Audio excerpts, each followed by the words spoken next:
Everybody? Hello? Hello? Testing, testing. Can you all hear me? And my voice kind of breaks for a sec, so... Right. Yeah, so hello, and welcome to Dungeons and Dragons. Welcome to Points of Light. I am Nornock, and once more, I am the Dungeon Master with, well, playing Dungeons and Dragons. Unfortunately, Celeste and Freya is not able to join us for some reason. I'm not quite sure why.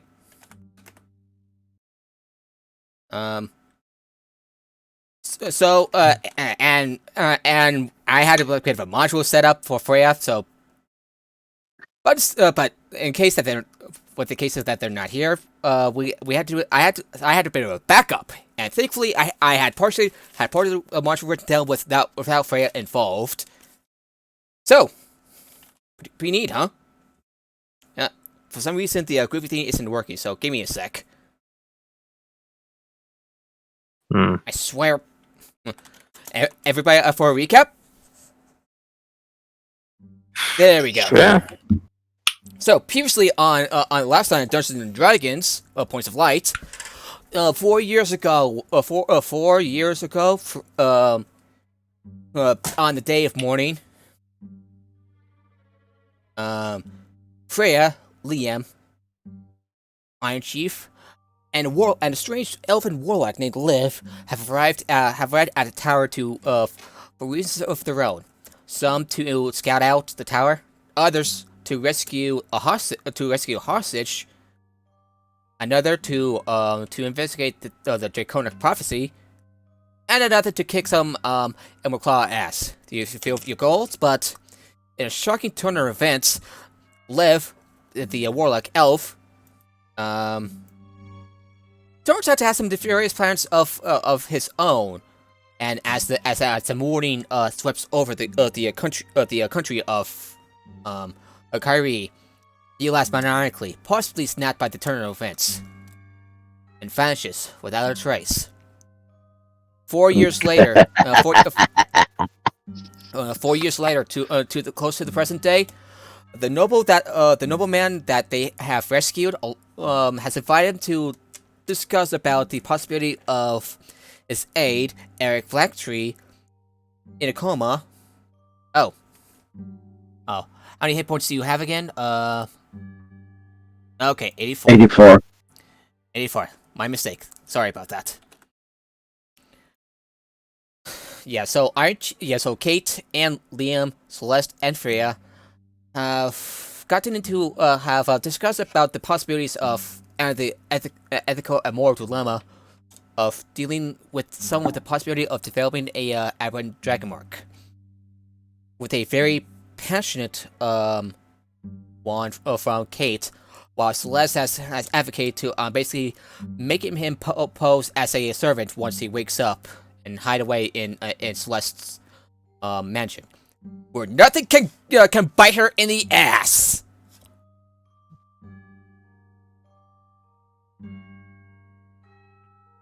Where nothing can go absolutely go wrong. I said that sarcastically because, yeah, it's alright. It may go wrong.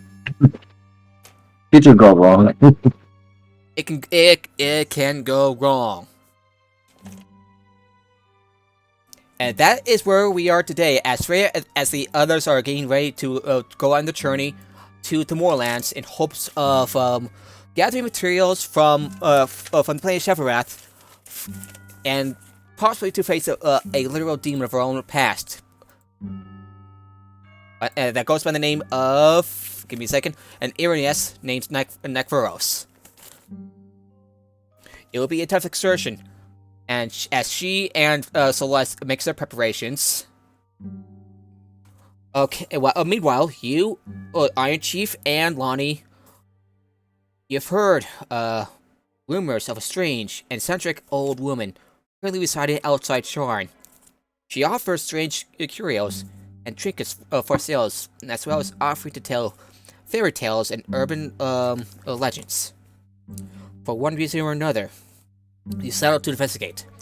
Stepping out of the outskirts of the city, You find an cover-laden burrow carved within a campfire next to it. At the campfire is an old female goblin with a simple smile behind her beard. She waves at you with a smile as you approach. Ah! Good day, children! Are you here for the tale to listen to? You may have to sit close to the fire. Maid's eyes chase back the shadows where dark things creep. I mean, sure.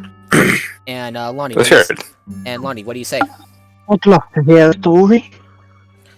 Lonnie's not quite sure what to make of this. They're just traveling. Here's suddenly a goblin. Well, you know what? I can deal with this. Sure. Tell me your story, strange, powerful, tiny goblin thing. Well, gather round, children, and I will tell you a tale. From overladen, the bent tall goblin draws a large book. Size and weight should prove a struggle, but she hefts it with ease. Yellow pages are marked with ribbon and string. The leather binding cracked and worn with age, but the book holds together. Setting herself down with the book upon her lap, this hobgoblin opens the vast tomb and thumbs through the pages. Shall I tell the story of the forgotten Garrick Warden? Or perhaps recount the marvels of Dashar Dark? No? Here we are. I have just the one. How does the tale of the conductor sound? The conductor? Yes. We talking train conductor or like electricity conductor? Lightning routing specifics. Lightning routing I see. conductor. Obviously.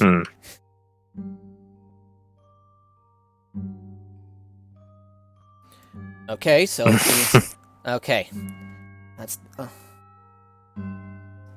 yeah. The bell at the station. Into the hour. The witch who can tell in the haze. Lap of Sweden. Oh. The lap Sweden cuts through the door. Dower. Yeah. A beacon through a foggy malleys. A whistle blows tries to signal the roster. Take us out for the conductor to tear. Beware in the fog, this ghastly imposter. For this ride, your life is the fare. As she closes the book with a heavy thump. She is still smiling underneath, through her beard, as the fire seems to rage a little bit more, as if it was in response to her.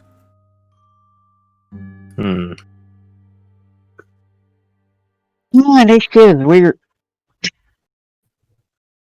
I wasn't sure. I was expecting maybe a bit more, but then again, crazy goblins telling stories to me for free, so I guess I get what I pay for.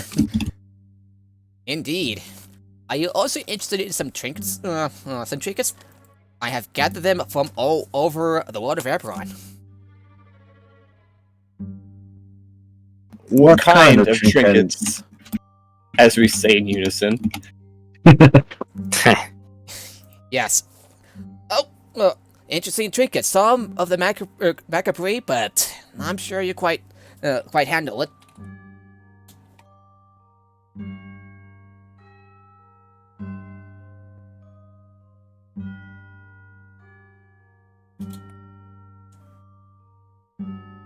Are those magical trinkets?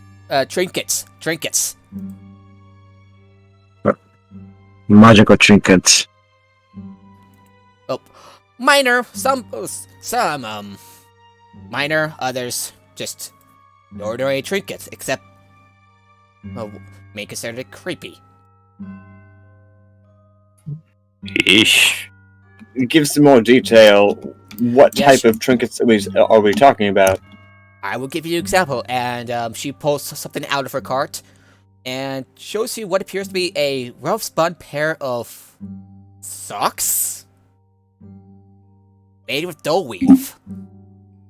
She says, showing you a pair of worn, but other than that, they seem to be your ordinary doll weave socks. Liam face palms. crafted with the hairs from Dogrums, Dogons, and other corrupted creatures from Zoriat.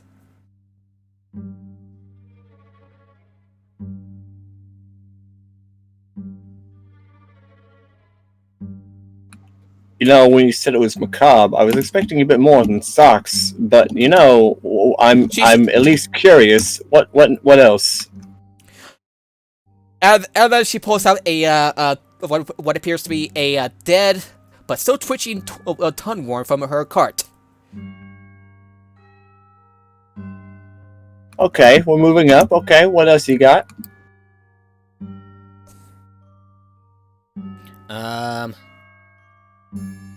Or perhaps the chalice that will drink any liquid that is poured inside.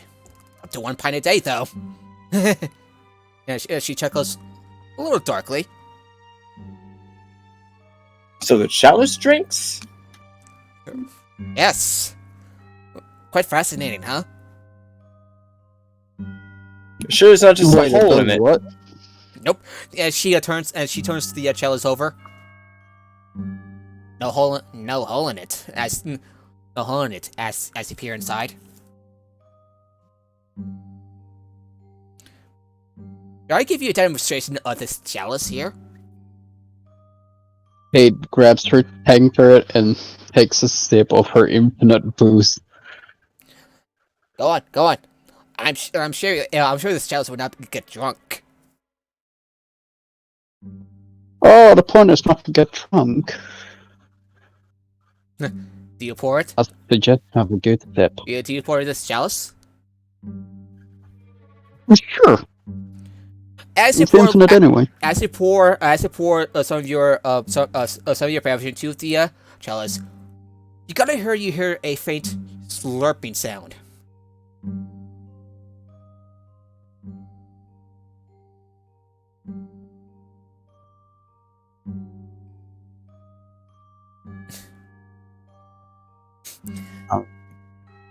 What happens when you try to put in more than a pint? Nah, you'll just feel like your typical chalice. 1 pint a day What for it. year is it? What years is it exactly? Sorry, what? What use would a chalice be if it just takes out your drink? Granny's I always guess if know. you needed to fake drinking something. That's fair, but Oh, but I'll handle it, don't worry. Yeah, she chuckles. Grannies always know.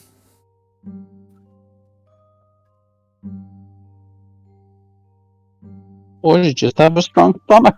Oh, if you feel a little dirty, I do have the right kind of soap for you. It's marked for no repellent though, so she kind of like looks a little awkwardly at you, Lonnie. No offense.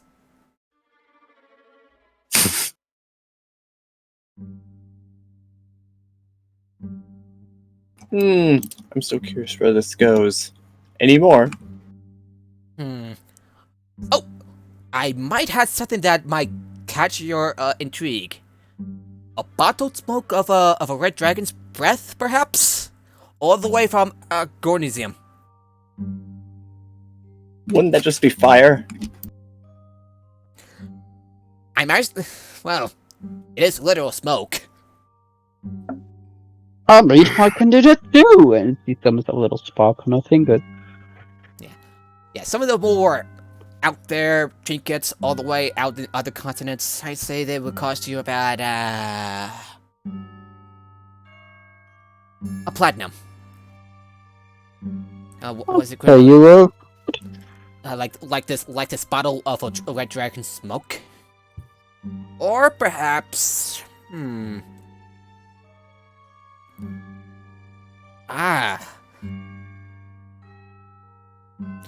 Do you ever find yourself like, I do have to acquire this journal from a current soldier.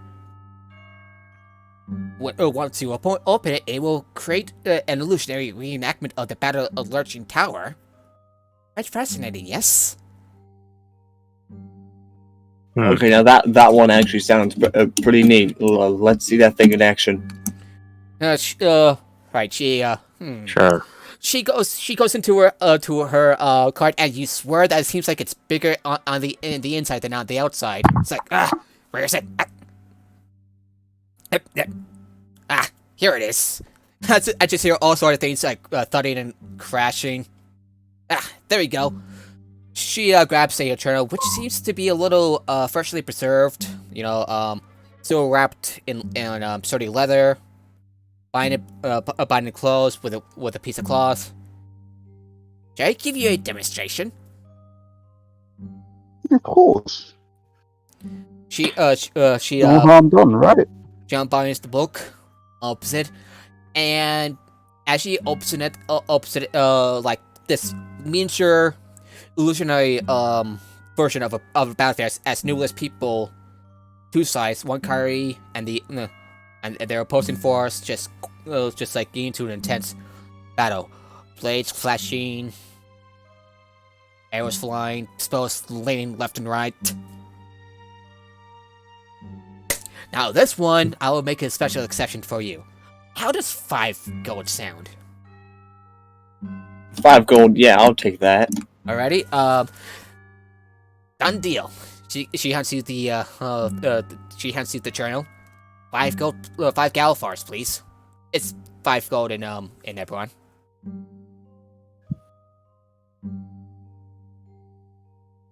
And done.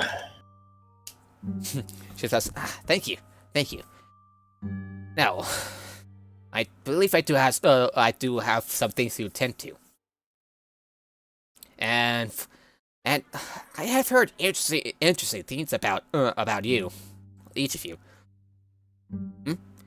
Heard that you're going over to the moorland to help a friend of yours. How do you know that? Granny's They're always- crazy. They're a crazy goblin. Then they'll always know. They're just watching you from the shadows. Look, there's another one. Well, I'm no ordinary goblin. A hobgoblin. He smiles. I can see that. Fair enough. Well, in any case, we should move now. Alrighty. Sorry, doing a bit of stretching. We're going to be switching over to the next. Yeah, the train's still coming, but seems to be taking longer than usual. But as you all start to prepare for the journey ahead, and hopefully Freya doesn't decide to go on without you.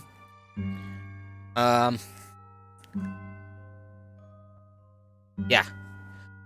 So give me a second. So you just kind of wonder about who is this strange old female hobgoblin.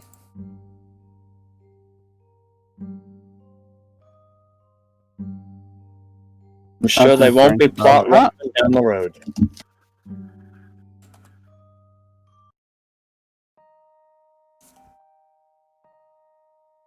Yeah, however, as you on the way as you return to the city, you heard the sound of sky coach approaching you. And as you look around and you see a male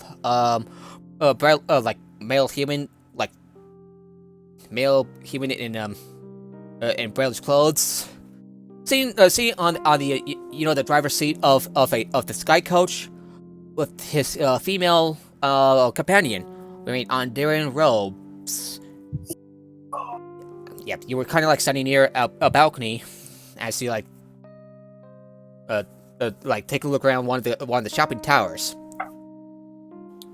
Sorry, I'm just winging it at this point. Are you out shopping? What? We're jumping from thing to thing. Yeah, I know. Jesus. I know. I know.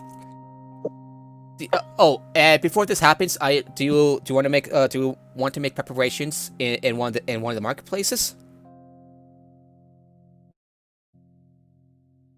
Oh, what, really? Not really. We should go. I guess we should go now. Yeah, Lonnie is very contented with her shopping already. Yeah, I'm content to. Let's move forward.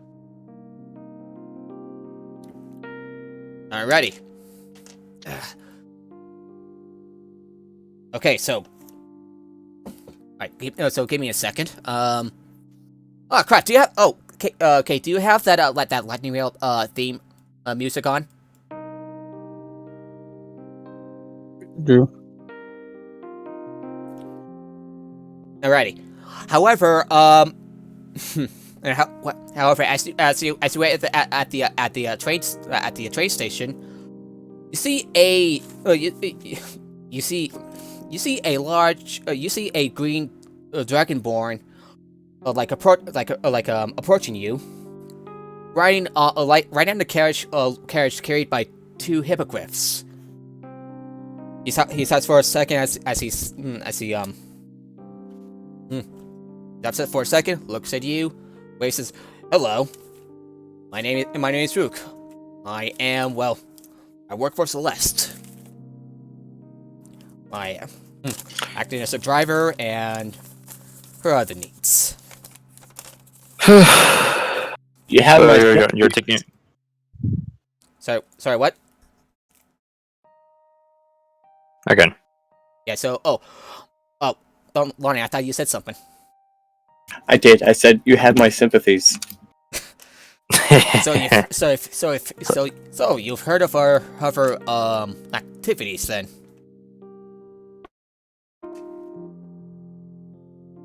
I can unfortunately imagine. And you hear a voice says, no need to tell them, sweetie." And you see Celeste waving to you.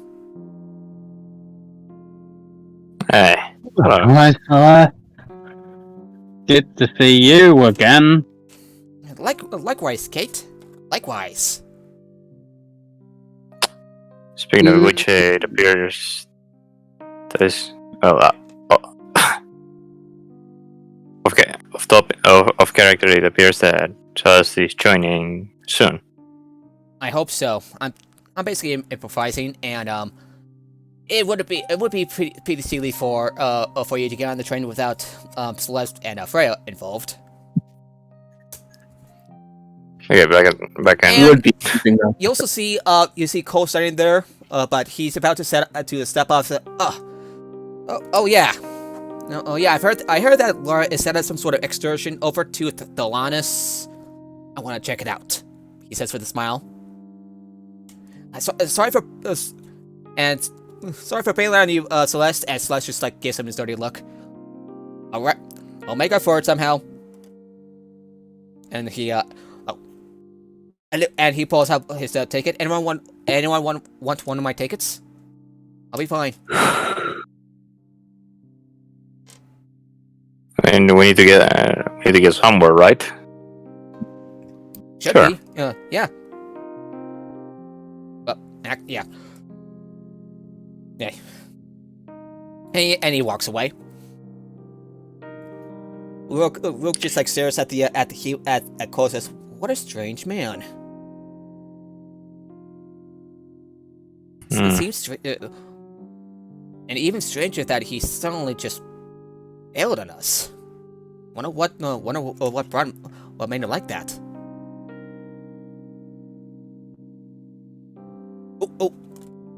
Ooh, Celeste is on. Give me a second. And he curses like, sorry about that. So,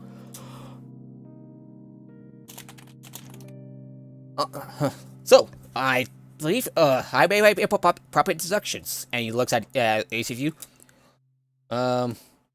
Sorry, a little nervous. How about the rest of you? Why don't you introduce yourself? Make some, small talk before the train arrives. I swear that lightning rail is taking its sweet time. So, Like lightning. All you need to know. Yeah. You think with the name Lightning they will go as fast as lightning rail, but no. He steps off the carriage and pets one of the hippogriffs. Did you know that she had she got one of the hippogriffs from all the way from Arcanix and Undair? Long story on that. You probably heard of a giant incident over at Arcanix involving an alchemist and a, well, let's just say he couldn't stop growing. Oh. That stuff. Yeah, very embarrassing stuff. Heard Bree Cliffwood was there. That man is over the place apparently. Mm. You also heard about the Warforce protests in the Cogs and all around Sean for better treatment, better payment, that sort of stuff. Yeah. We had a few Hey. encounters like that, yes.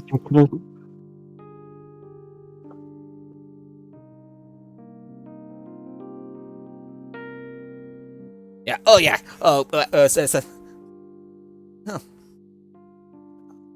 Sorry.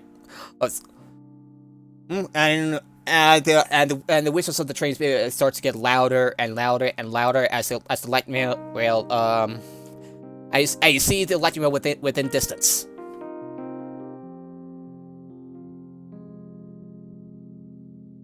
Well, must be getting on. Well, yeah. Well, the Valero is just about here. Celeste has paid a pretty coin for this, and Celeste says, "Indeed, I do." She says with a smile as she steps out. Ugh. Freya, dearie? Freya, dearie? Sweetie?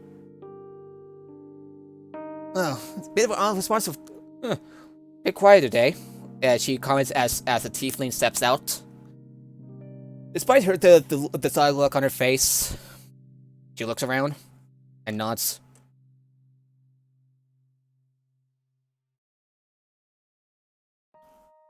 Is anybody gonna say anything? It looked like they were in their own conversation, so I don't want to. But yeah, it just. I don't like to interrupt. Yeah, and Celeste. Oh, hello there. I'm not quite sure if Lonnie and Celeste has met before. Oh yeah, she did back in. Yeah, I'm well aware who Celeste is. Oh, hello, Lonnie. It's been a while since that little silly since that Steel Elysium. I heard everything kind of fell apart after that. Unfortunate. Yeah. Yeah.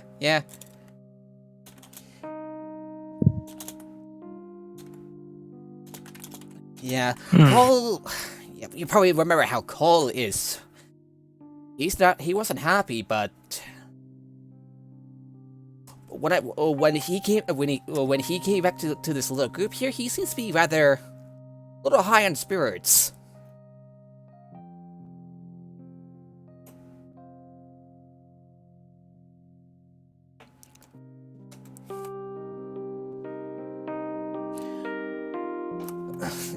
Oh yeah, I remember. Oh, you know about the man the man that the Inquisitor who destroyed the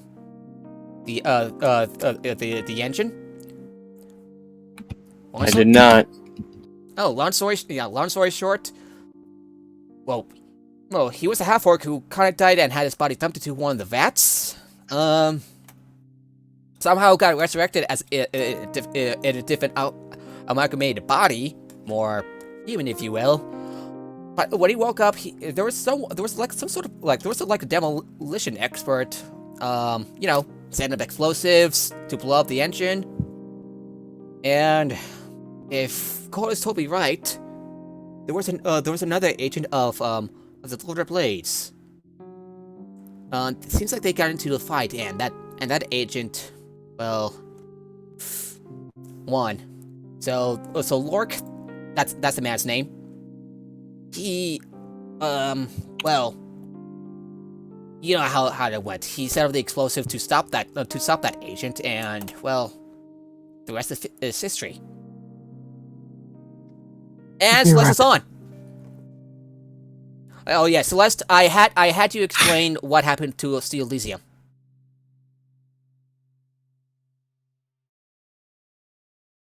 I'll give it a bit. His mic is still a little off. Yeah. Well, Name as the player. I can always say, welcome to the party, pa. Yeah, welcome to the party. Welcome to the slam. Yeah, sorry about that, kids. I'm having a day. Doing all right? Sad to hear. I mean, I'll live, but I just didn't sleep, then I overslept, and then Yeah. So Celeste, I had so as your character, I had you explain what happened to C. Elysium and stuff, and Cole's that he seems to be in high spirits. fair enough. Okay, sorcerer. Are you a level 4 sorcerer or a level 4 monk? I forget. It's sorcerer that's level 4, and then when we level up next, that's when I'm gonna get my 4th level of monk. Oh, and would you like to reiterate about C. Elysium, but more as your character, since I've, you kind of ride with Rook in a large carriage and and 2 hippogriffs, and Rook is with you, and so is Beltram and Freya, and maybe another person. Oh, goody. So, it's good to see. And Rook looks over to you and says, "It's good to see you, ma'am."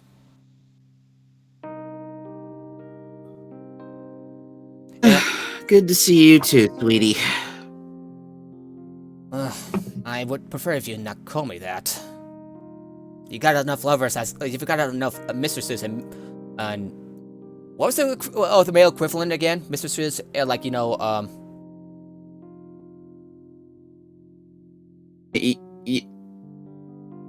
You could just use the paramours is gender neutral. Yeah. So how many partners? So how many partners do you have already? You got Freya, and what was that centaur's name? Alina, and she's my wife. I'm not sure if Freya just gives you a strange look. Celeste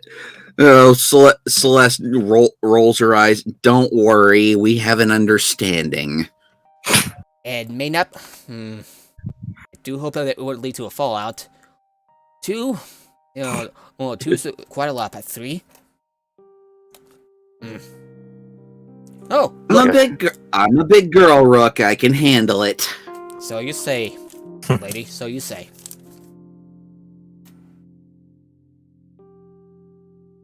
Oh, I believe the lightning well is just around the corner. I believe Beltram and that Nephilim human, are they with us? I'm going to assume that Beltram and Nephilim are with you, because both players are not around. Otherwise, if she's not, if Nephilim is not going to be here next week, I'll just hear that.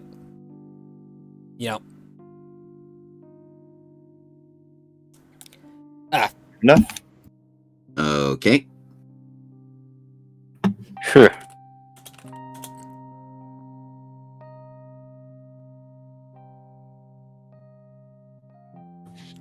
And I'm going to switch over to the lightning round music as. Yeah. So, what do you want to do now, Celeste? As before the train, moments before the train arrives. I don't know what should I be. What should Celeste be doing other than make arrangements with House Orlean, make some last minute adjustments about the large carriage, and the hippogriffs that you'll be carrying with you to the nearest spot to the moorland.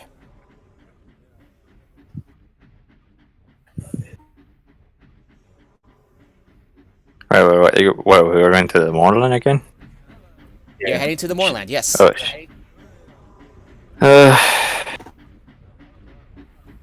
I guess so. Oh, a bit of a flashback. Who would want to approach Lonnie about going back to the Moorlands? I want to do a bit of role playing before then. Why is this like I just suddenly had the idea that I want to go look at raining teeth again? Well, I could ask him.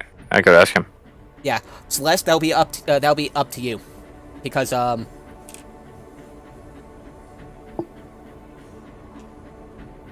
yeah, Celeste, are you there?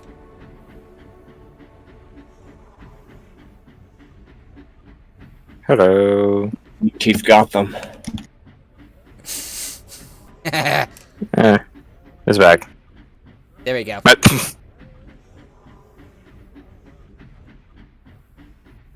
All that's left is Freya. Hopefully that she can get on soon.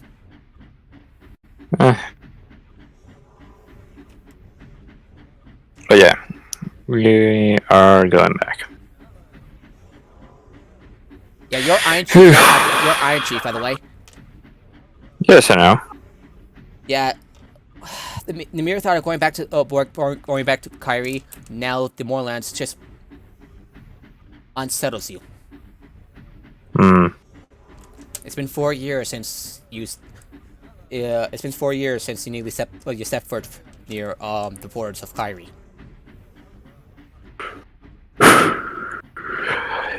Those were hard days. It would appear Lonnie is the only one pleased to be going back. Well, You kind What of have I like got to jitter in excitement. what got you so excited, Celeste. Lonnie? Yes, Celeste, would you like to explain to Lonnie about what your mission entails?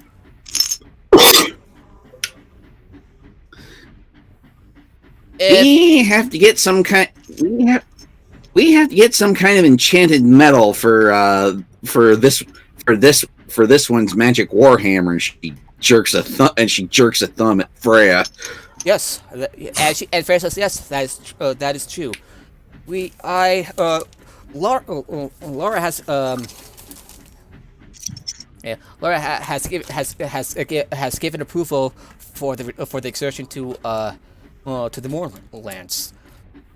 I believe you have the map to the Ash Tower, Lonnie. Do. Sorry. What do you say, Lonnie? I sure do. I would like to take a look if that is okay. Mine, I made copies. All right. She looks over the map. And you said this is the updated map of the road to the Ash Tower, where there's a manifest zone there. As updated as I could make it.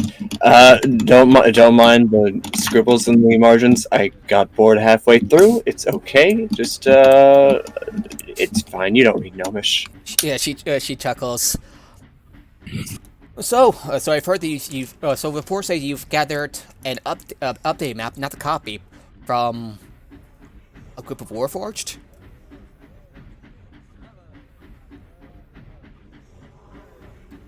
It was a time that you know how it goes. You're walking through. They're like, "We want to rob you." And like, well, no, and then they don't because they're, the opposite of alive now.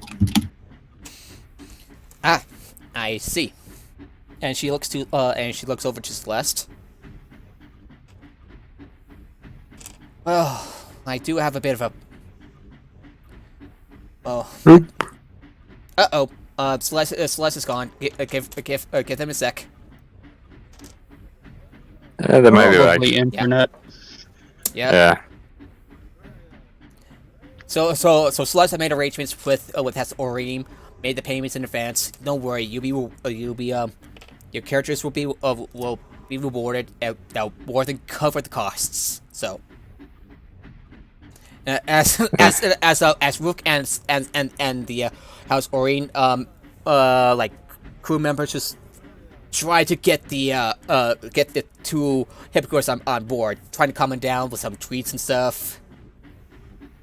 They're not used to do like being like squeezed inside it in one of the carts. Imagine it's not pleasant.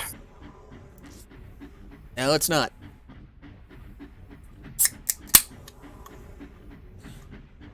And hang on, because where's the circus? In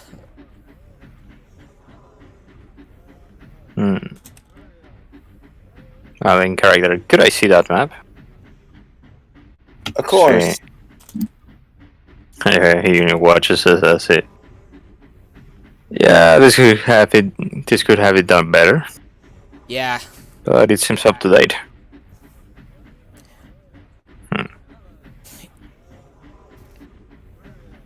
And Freya Oh, looks over to Lon and there says, you go. You seem rather excited to be back in the Moorlands."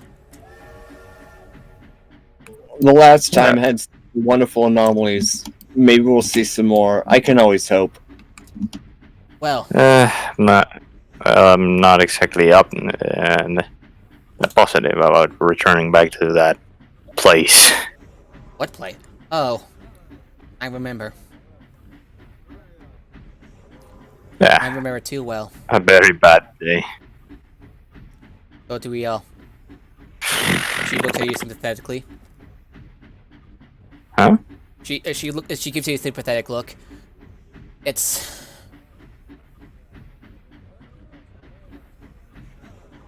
She drops. I do have a bit of a. There he is. There we go. Hey, Celeste.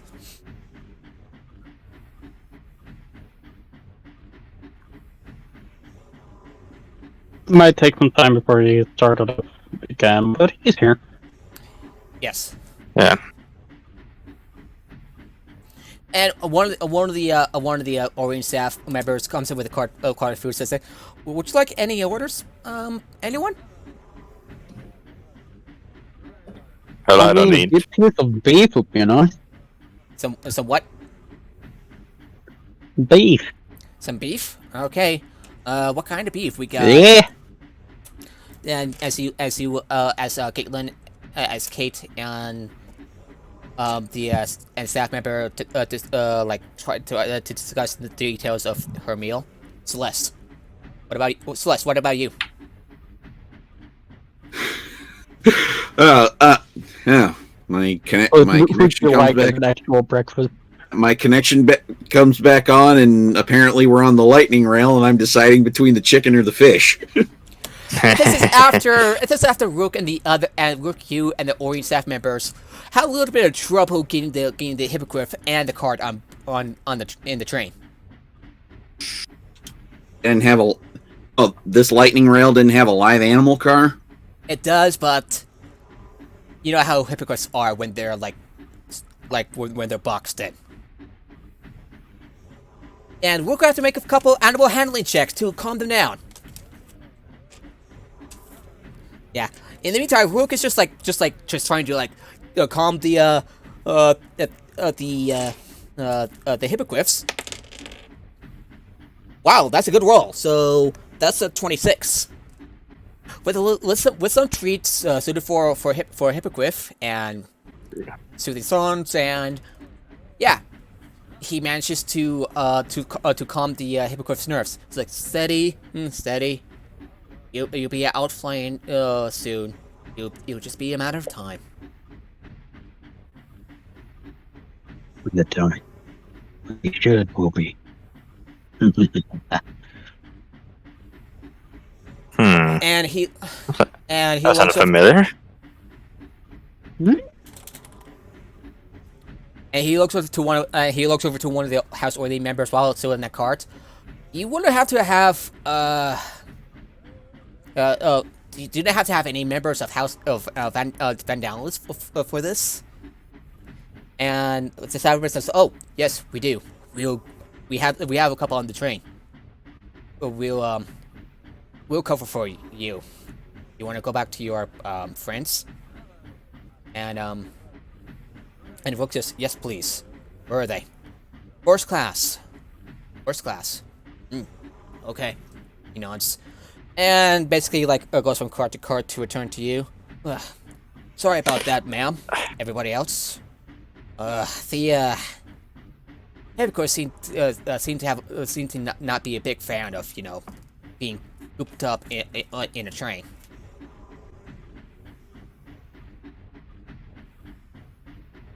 Anyone? Is anyone going to speak? Is there? No, I'm just waiting for my fucking beef, or I'll start one. Nah, just waiting. I'm just waiting for the ride to end. Lonnie is consistently disappointed. They keep hearing people saying they hear beef, but they mishear it as bees, and then they're disappointed because there's no bees. And suddenly you see, like a mage walks, some sort of astral mage just walks around with the bees. It's like bees running around with covered in bees. Get that! But the entertainment has arrived. And some of the house rain staff members just like, get that! Don't let the bees air. What the hell is happening there? Some weird shit. Hey, boys, And connection went off again. Yep, and Wilk just like yeah. face palms. Ugh. That's not my problem. Hey, Celeste. And you see Wilk just like face palming at this strange beekeeper just like running around covered in bees, just looking a little excited. Bees. Here we go. Bees. Hey, little familiar cat. Looks at. I would like to each of you to make a dexterity saving throw. So would Rook. Oh no, he's sitting on my shoulder. Rook rolled a 17 on his dexterity saving throw. What about the rest of you? I rolled a 25. You managed to duck down, cover your head, and stay still as a swarm of bees stop by. As the other person is like, 18. get out of here! Get out of here! Shoot! 18. Yeah. Yes. So you kicked an apparatus. An Iron Chief. I'm sorry, I keep mixing up the names. Mm-hmm. You can roll with advantage because you're Warforged. Because Okay, sure. Okay, I guess I missed a meeting. Why are we rolling dex saves? I'll be fine. Lonnie can. Weird keeper just like right through. Weird beekeeper. Some sort of weird beekeeper covered in bees. 19. Not the bees! Not the bees! Wait, is this a reference to? Yeah, if this isn't a reference to the Nicolas Cage version of the Wicker Man, I'll eat my wizard hat. No, I was thinking about strange beekeeper. I was thinking as a more recent example. And the gift meme of Oprah Winfrey and bees. And you get a bee, and you get a bee, and you get a bee. Oh, all right, ma'am. All right, and one of the house orient members just like, you had your fun. Just go play with your bee somewhere else. She pouts and walks and leaves the cart to another place. Well, Lonnie's fine with all this since being that they are bees are considered tiny beasts. She can just communicate with them and tell them, "Hey, it's cool. Glad to see bees." How's your life? And you kind of like growing to death. And you kind of like the feeling that one of the bees just gives you a thumbs up, metaphorically at least. And the lady Joestar is just looking at this, going, "What the hell is going on here?" Embrace the business. Not even more. He just sighs. A picture hat. Not even more than now, and I'm already going insane. And the staff and one Celeste staff is just resting her head. And one Celeste is just resting her head in her hands. What fresh dolor have I stumbled into today? Does anyone have cars? And Luke says, I was not expecting that, but nobody got hurt. Right? Anyone got stunned? He's just like, Yes. I can't be stung, damn it. Celeste gives herself a once over. No, no bee stings. Good. And he sits down. And he sits down on one of the chairs, like one in the rooms. Like, you're only like in the same room, and the doors ajar, and yeah, and the bee would just like This part started. and you duck down as one of you quickly closes the door. So I'm not very good at improvising, but I'm learning. Yeah, no worries. Yeah, I suck at improv too. So, I mean, and tell Jake the dog, friends. Sucking at something is the first step to being sort of good at something. Yeah. yeah. That's Yeah, wrong. and, Feeling me doing it. So yeah. I looks over to what sort of things are you expecting over in the Moorlands? Well, again, I've heard about. Wasn't there some sort of giant spider thing? I hate spiders. You should expect anything at all. Anomalies, Anything, strange creatures, even Funny. all born out. spells that have outlived their casters. All warforged. Or saw one of those, or a code of warforged that built, stuff in B. or a code of warforged that's building that's built a god in a cave with a pile of scraps. Yeah, I had to make the Iron Man reference. That's funny. I was thinking about it. I've also heard like a fairy tale about the conductor.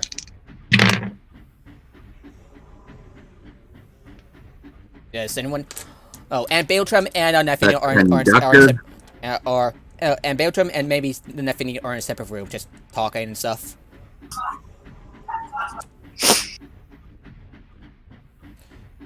Well, I've heard rumors of like several lines running through the lines for the Moorlands, and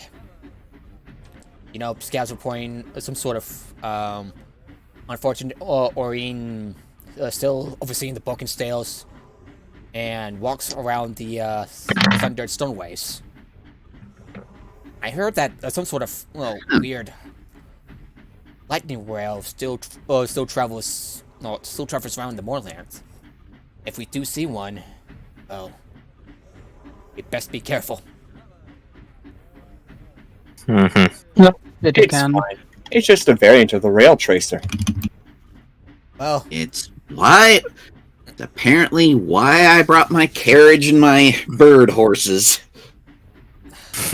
it's faster. You do realize that the lightning rail is faster than Hippogriff, right? At running, it seems to be poor. Oh, seems to be Yeah, poor. but If you run the other lightning way, rails, way slower. yeah, but regular If you lightning run rails don't it'll run fly through past you, so you run don't right have to worry through the about it. moorland, and we've got to go right into them. We're going straight into the lion's den here. Didn't one rail manage to go through the moorlands? Yeah. Or it was just a dream? Well, if Celeste, So I remember distinctly I remember distinctly something happening here. A rail going through the moorlands. We're missing the obvious thing. Freya looks to Iron Chief and says, "It was a dream. Remember?" Sorry, I don't know about And Freya dreaming. also says, "I am still trying to wrap around my head about, how exactly can a Warforged dream? Does this have something to do Yeah, with All looking cheap. Yeah, I ask myself the same question all the time. Hell, I even got. Hell, I. And that strange man who disappeared right in front of our eyes too. Things have been getting stranger and stranger. Hmm. anywho. something about some sort of ore that made a manifest zone to the plane of dreams. If this to me is Freya just like asking and just still doesn't believe in what she and the others went through. So Honestly, at this point, you get used to it. And Freya looks over. So I've been here. You've been gathering. I've got an artifact for the Provost. Of an artifact that is tied to Zoriat, that realm of madness. Cole Celeste, Barrister and I, well, Barrister starts spouting about if I remember, if memory serves us correctly, about a John Connor. What? But Rhea just turns and stares at Celeste. You are a strange one. Boy, if I had a copper crown for every time I heard that. She probably knows some more than we do. And Rook says, "Well, you'd be even more rich."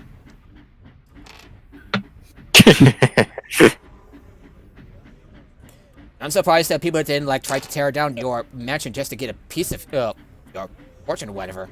He says jokingly.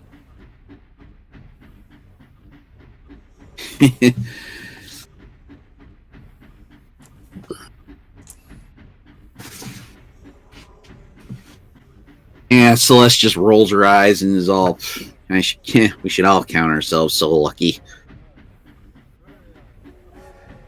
Indeed, indeed, ma'am. Indeed. I wonder how much this would take. Oh, well, if memory serves me right, our chief, the trip from Shard to Eberron, where it's right next to the Moorlands, should take us about 2 days. Jeez. I should have brought something to pass the time. Lonnie, you have that journal, remember? Maybe just sure do. You open up and the battle and a battle illusion reenactment of a battle of Lurchine Tower plays. And great. Is it just a snippet of the battle, or is it the whole thing? Because battles at the time could probably last several hours, if not a few days. Up to you. And you hear Belgium says, "Could you keep that down? That whatever you're playing, that seems to be rather loud." Okay. Lottie's does the whole motion where she kind of walks backwards a bit, moves her hand over the battle. Almost looks like they're going to change the volume, and then they don't, because they'll just pretend they didn't hear them. It's so loud, after all. Celeste, Celeste, so are you looking at this illusionary reenactment of the battle from the journal? Sure.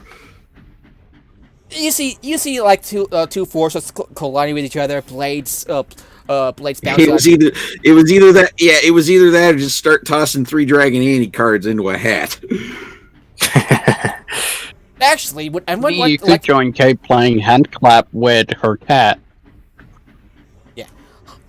That gave me an idea. So, Celeste, would you like to participate in a contest of 3 Dragon Annie with someone?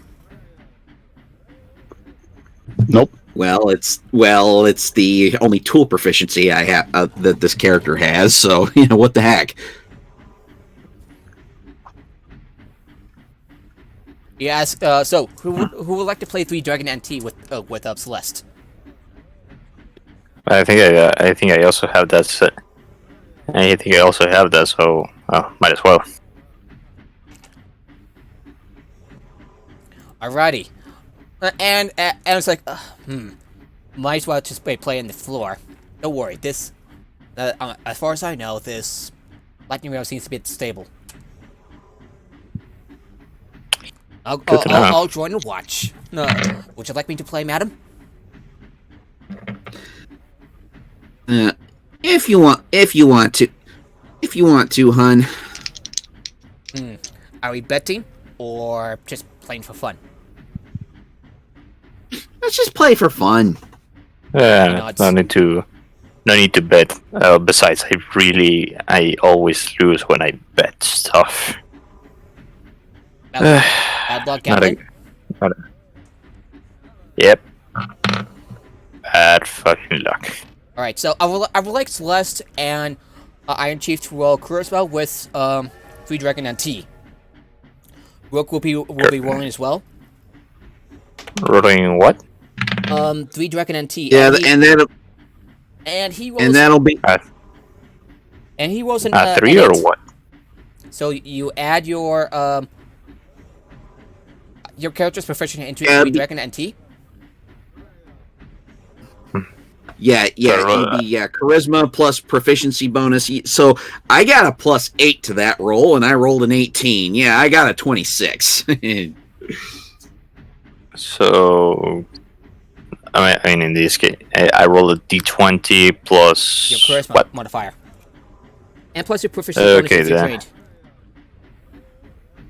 trade. I'm trying with that. Yeah, So so what are my yeah, so proficiencies? It'll be a +6 for you. No, Okay, so a plus- +6. Your character's charisma is +5. Yeah. Your charisma is 14, so total +5. Okay, so we rolled a 16. Yeah, that's 16. Rook, unfortunately for him, was defeated easily enough in the first few rounds. Phew. Yeah, but between Iron Chief and Celeste, it goes on for a few hours as you play cards against each other. However, in the end, Celeste won, but only just by a little bit. Mm-hmm. only by a little bit. I rolled a 20. I rolled a 26. I'm off the floor with these jokers. Oh yeah, I thought you rolled a total of 18. My mistake. So in the end, No. Yeah, So I got an 18 on the D20. My proficiency bonus is a +3. My charisma bonus is a +5. Yeah, no way. 26. No way. However, despite No way she lost. despite your good your efforts, Iron Chief, she actually beat you quite handily. Well, good thing we didn't bet in this one.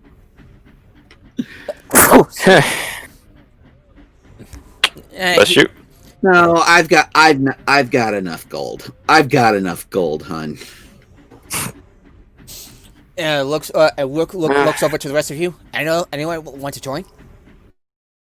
Nope. He pouts, a little disappointed. So now having fun recreating that battle. Lonnie, Yeah, what are you Lonnie's doing? seeing Lonnie and Liam, what are you doing in the meantime? Lonnie is seeing if they can seeing exactly how the battle interacts. Like if it's possible to zoom in or out, if there's any variance, if it seems to be accurate, or if it's just basically going on a overall narrative, but things are not actually quite the same with replay. Go ahead and roll a history check. I'm gonna look it up. All right.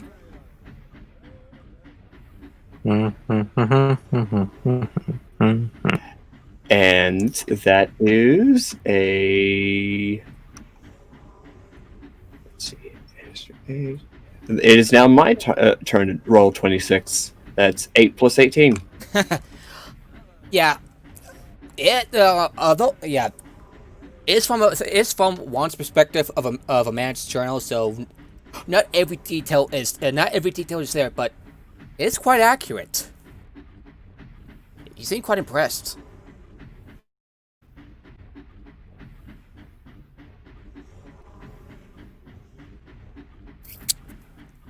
was worth the 5 gold. He kind of like smiles, just like, this is your form of entertainment. Liam, what about you?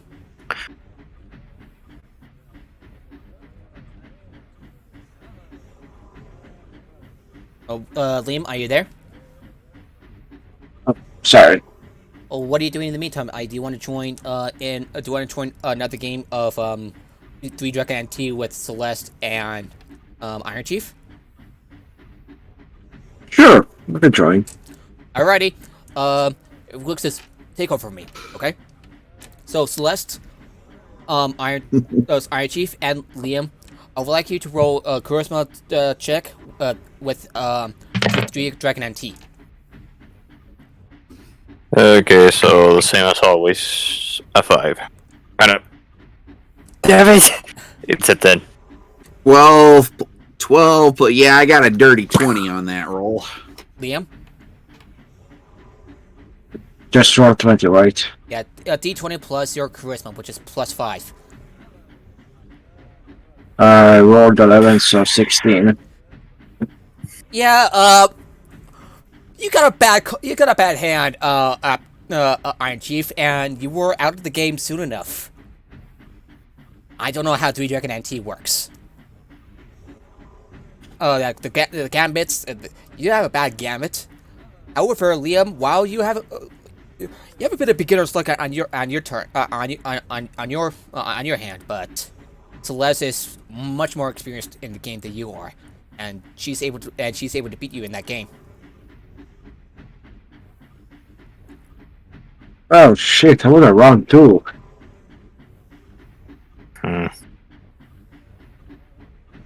Maybe somebody's doing better than me.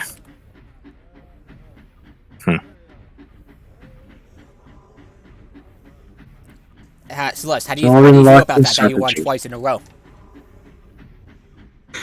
Yeah, Celeste is just grinning like an idiot. And to think, I don't even play this game very often. How do you know? And Freya looks over to you and says, "How do you know so much about the game? If you never played so much." Lonnie just kind of interjects at that point. Because what they mean is they don't play it much now. To get good, they would have had to have played a lot at some point. Fair enough. Yeah, I would like to play against you, Celeste. All right. Prepare to get your butt kicked. Who knows? Luck may be on my side. And she's going to roll... Okay, Freya's is 16. Not sure if she has proficiency. No, she doesn't. Lonnie is going to roll a stealth check real quick, because they're going to try to cast guidance on Celeste's opponent. Actually, that would be a sleight of hand. Against against Celeste's passive perception. Do that? Yeah. And her passive perception is a 14, so... Alright. Well, that works. The 17. You, Celeste, you didn't notice, Lonnie, make some subtle hand gestures. As Freya rolls the 3 Dragon T check with charisma, so 15 plus 3, 18, 22. Yeah, I rolled a... Yeah, let's see. I rolled a 17 plus 8. That's a 25. Yeah, despite the guidance given to Freya, and much to your surprise, Celeste, you see, she plays rather well for someone who seemingly never played the game before. But you still won 3 wins in a row. But she can't help but notice Freya's beginner's luck. And wait a minute. Roll an insight check on Lonnie. Okay, and so I got a +8 on that roll, so that's a 21 all day. Okay, Lonnie. What do you want to do since you rolled pretty high roll on insight?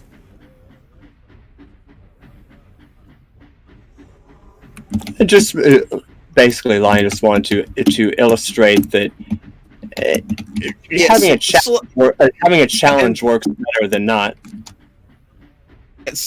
Celeste just smiles and shakes her head like a mom that isn't even mad that the kid got caught with their hand in the cookie jar. Lonnie then looks back like, you know what? I'm a gnome. I'm probably much older than you are. Snap! So that was a pretty good punchline.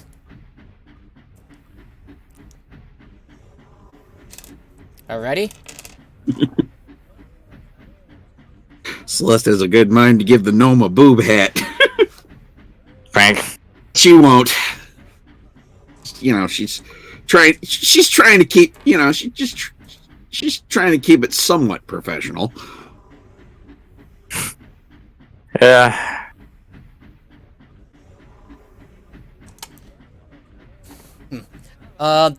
Soon the day turns to night, and you hear the calls of the Orange staff telling everyone to get ready to go to bed.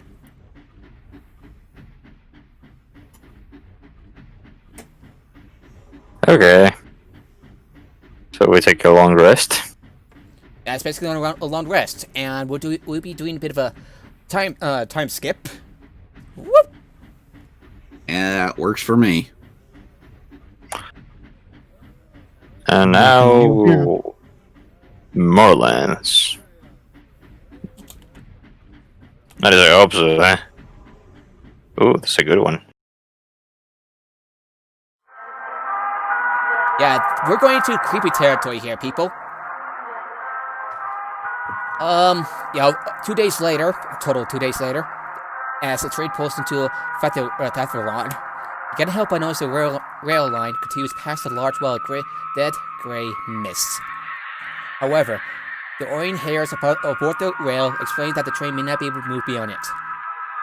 On the day of morning, as some of you remember quite clearly, many elemental nodes mysteriously moved or vanished entirely, and the rail travel there has been entirely discontinued since.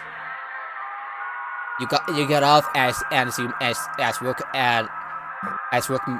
gets out the large carriage, and Beltram and possibly Nephany moves inside the carriage. Celeste, do you want to help Rook set up the carriage? Of course. I would like She isn't proficient. She isn't proficient in animal handling, but Okay. she's still good. Okay. But she's still gonna. She's the boss. She's still gonna supervise.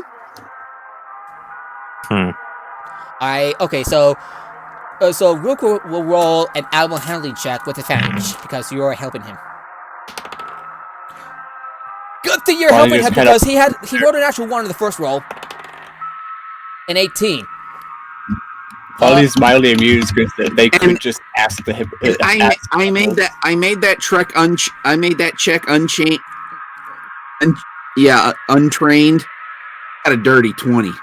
Yeah, you were able to calm down the hippogriffs as the carriage rolls off from the lightning rail. And she's stroking the beast's flank. Shh, it's okay, baby. Lonnie, what's your experience? Okay, Celeste, what do you say? I was just saying out of character. Yeah, it's a good thing Celeste has both. Capped both her charisma and wisdom.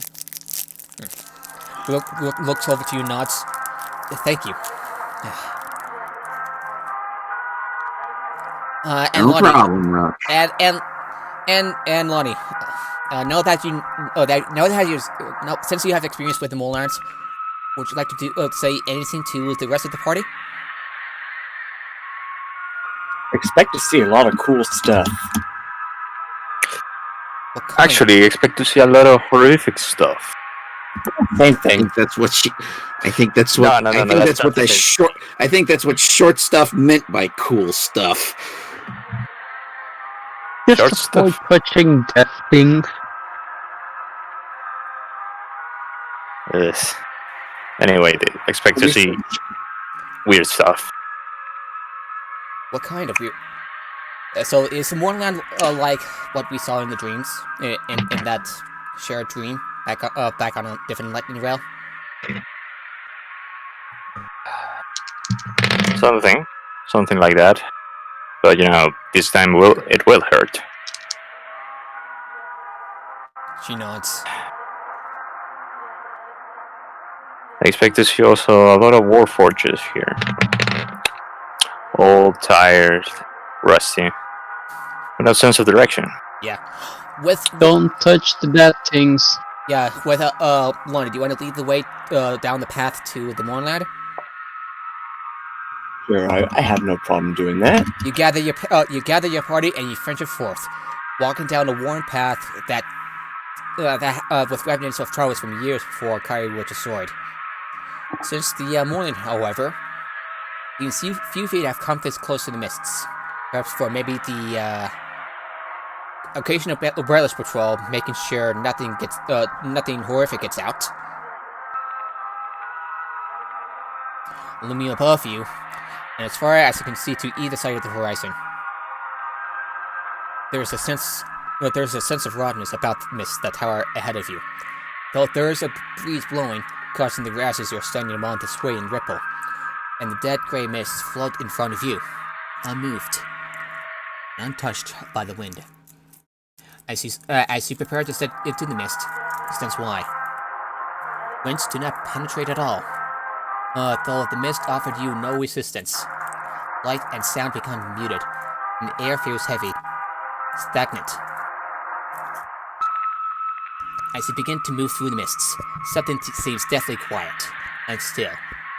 The only sounds each of you hear are those of each of you. The stillness and quiet leave you with impressive feeling of oppressive but familiar feeling of unease, Lonnie. Lonnie, roll a perception check with advantage, and everyone else roll a perception check. All right, that would be Okay. a 24. This is A perception check. Oh yeah. 18. Yeah, Lonnie, you know all too well that the mist seems to be reaching out for living flesh, and for you, Iron Chief. Even it tries to reach for you, Celeste, and Beltram, and the others.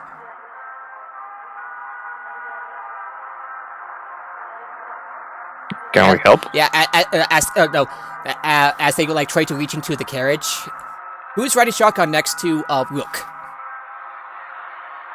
And Rook rode a 24.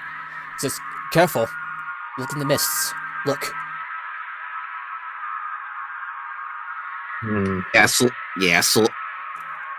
Celeste will be riding shotgun.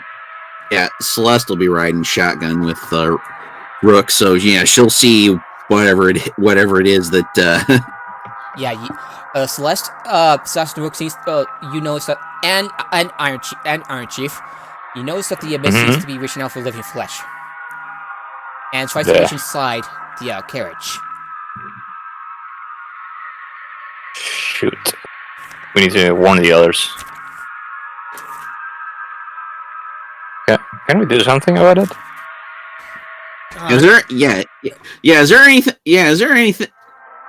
anything I could, draw a bead on and zap with a ray of frost or something? You can go ahead and try.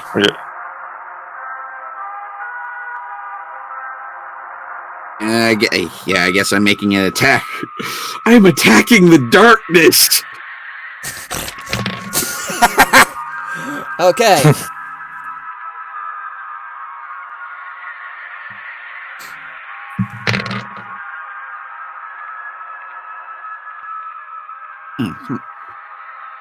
It's my spell attack bonus plus 8. So yeah, that's a 21 to ray of frost. Whatever just tried to grab me. The frost penetrates through the mist, and the mist continues to reach out for you. Though, as far as you know, it seems to be harmless. Yeah, I don't feel like being groped by fog today. Ah, shit, I muted That is myself. such a rare. that is such a weird thing to say. Oh. Just saying. Yeah, I rolled Yeah, a 22 sure. to hit with an Eldritch Blast, but I was muted, so you guys didn't hear that. Yeah, your spell is I just like had a really nice damage roll, 19. the part of the mist seems like just like part out right away, but reforms like in an instant. The first thing that you enter once in the mist is that the battlefield before each of you has no bodies, with only the clothing and weapons of thousands of missing soldiers left. Not gonna. I wish Not I even had the detect skeletons? magic just to see if there were any magic weapons. But I don't have that. This was there's not even the skeletons of them, right? Right. Yeah. Yeah. So Beltrum, Freya, and possibly Nephenine are in the carriage. Any combat encounters? They'll. I got BRB, guys. All right, sure. I would like each of you to roll survival check with advantage.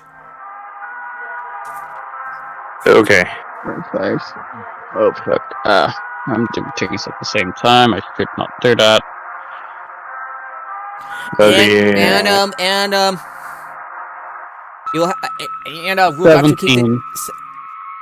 17. Iron Chief. roll a 21. Nice. Liam. Liam's not feeling well. Yeah.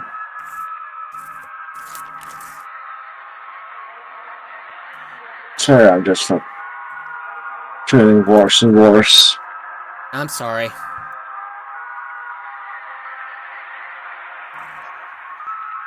Anyway, what about Lonnie and yeah. However, the carriage you're in starts to shake as you seem to bump on something. So we'll have to make an animal handling check to calm down the hippogriffs as they flutter, as you step on step on something. And by the way, each of you as the oppressive feeling seems to be a little much for you as you go further in.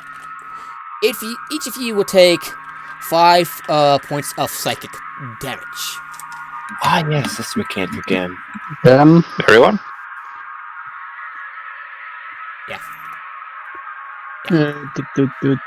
Lonnie has 42 hit points now, and Liam has 79 hit points. I said consider to check through. Everything seems to be deathly quiet. Far too quiet. As you continue forward. You have nothing. I mean, it's the Borderlands after all. Why wouldn't it be quiet? It's quiet. Too quiet. I would expect company in any second. Well, already encounters in company. Oh. Yeah, I'm here. Yes. And I think Rogue rolled a rolled 19 on the die, and that adds up to Oh, that's wrong. Oh, wrong paper. It's Wrong. essentially, I mean, it's not. Yeah, 27. It's not He rolled a good. 27 on the animal handling check, and he's able to calm down the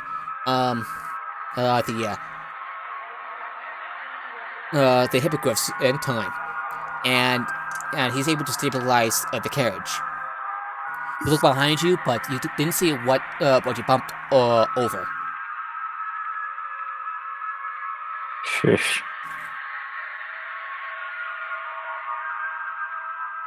Okay, it seems that the character of Liam needs to take a rest.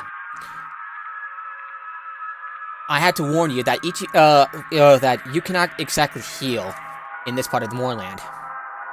Hmm. Your healing is much more limited. But you Yeah, still have your that- good berry wines on you. item. Yes, you Yeah, still let's go here. have good berry wine on you, and it's best if you save it for later. At least we can leave him on the carriage so he can rest a bit.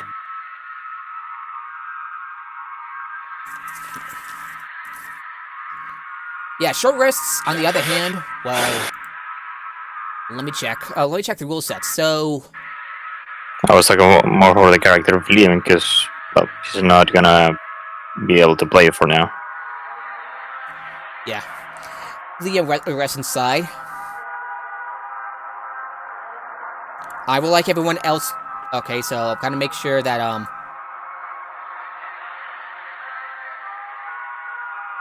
I'm sorry, it's just, yeah, having two players, like, be AFK, so, trying to think of something, so, more time passes. I would like everyone else to roll another survivor check. Again? So let's see. With Okay. advantage.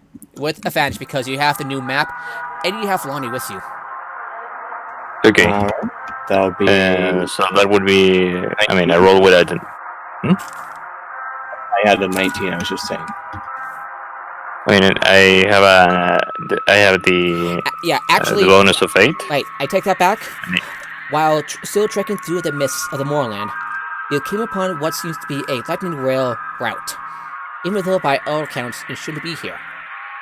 Standing in the head at a seemingly abandoned station is an elderly male human wearing house-ornate collars.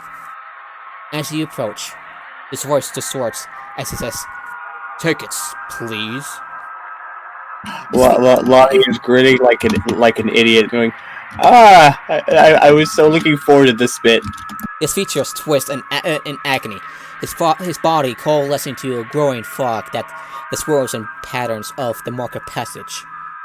Surrounding this amorphous figure are several floating lanterns glowing with haunting green lights.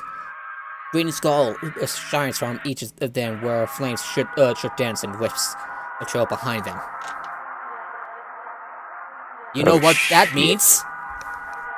Fight. Yes! Fight Club, yeah! Yeah, finally there's combat, right? Yeah. I just hope that my crossbow can hit that guy. I want to keep my distance. The low rolls finally arrived. That is a 8. Also, there was a goddamn rail here. I knew it. Alright, so Everyone roll initiative. everyone roll initiative. Oh yeah, shit. Okay, so 14. Okay, Kate's armor class. 23. You rolled a 23? Okay. Kate rolled 23.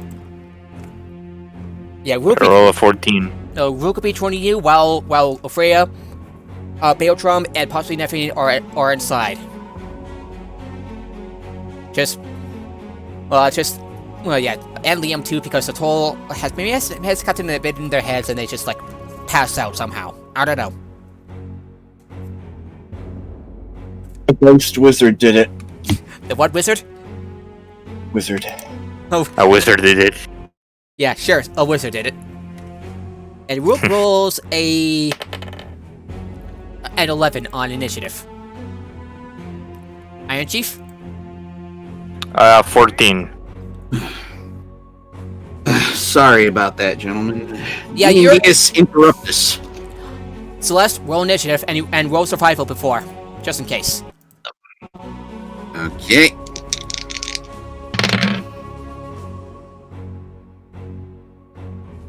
Alright, Errol, let's see. Oh, yeah, I got a +3 on initiative. So that's a 22 on the initiative roll, and survival's wisdom based, right? Yes. And I am not trained in I'm not trained in that, so I got a 17 on the survival check. Okay. Okay. You're able to navigate through the moorlands fine, but Rook failed a very close land check, and he bumps on something with the carriage. Yeah, and he has to calm down the hippogriffs, which he succeeded with an animal handling check.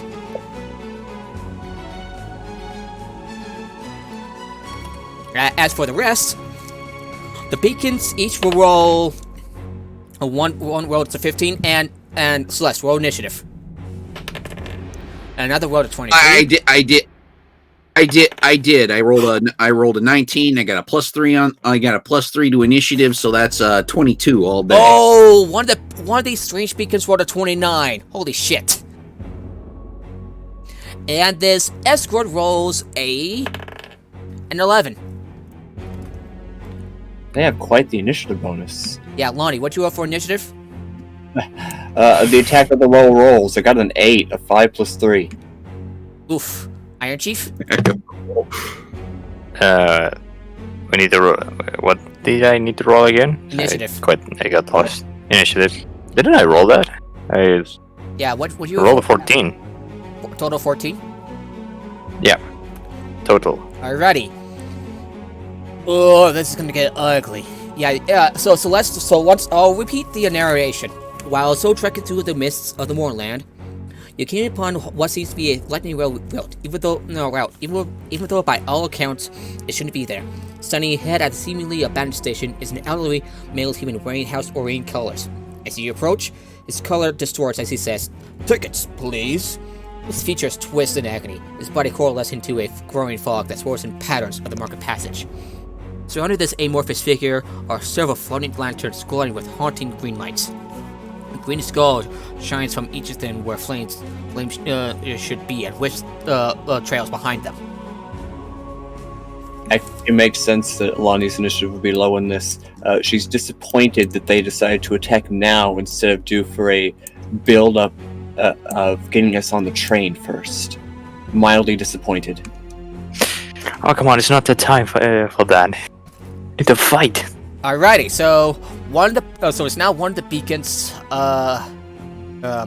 It's now one of the beacon's turns, as it hovers towards you, Celeste, and emits towards each of you, and emits a strange, whirling mist of twisting colors and patterns.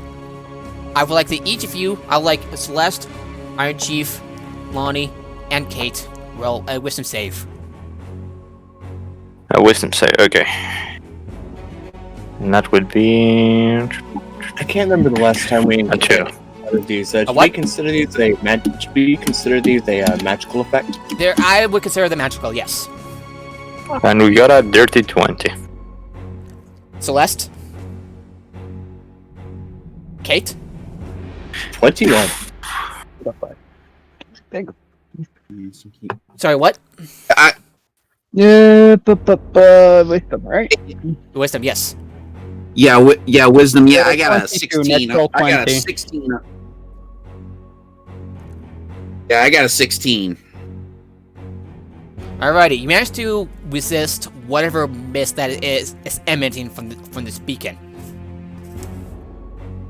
It's like you look at it, it's just strange looks, but you manage to shake whatever effects it tries to have on you.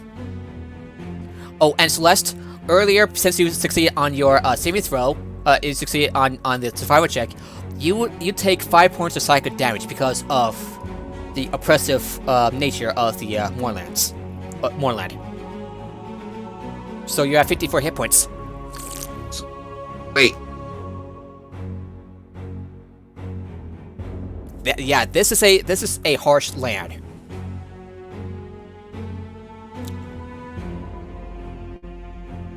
And that ends the beacon's turn. Up next is I'm gonna say Kate's turn by nature of her being a player character. I take damage. You take damage as as you spend more time in the Moorlands. Yes, in the Moorland. At least this part of the Moorland. You get used to it. Sorry, I'm killing things in Anthem. Okay, I'm so trying to fly away from the fight. fly away from the fight. How? No, in Anthem. Oh, okay. So okay, it's your turn. Yep. I'm a summon my Echo, and I'm gonna take 2 swipes. 2 swipes. At the enemy. Okay, so go. Which one? The one on the right. That one of the beacons. Okay, go ahead and roll your attack.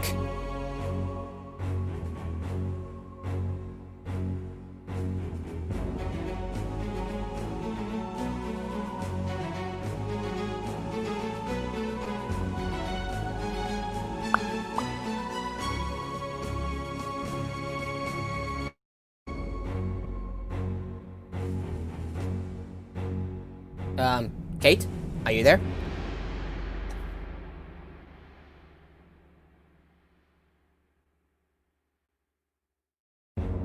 Not when he died in Anthem. He died in real life. No, my RTX decided to cancel out my mic. It's annoying.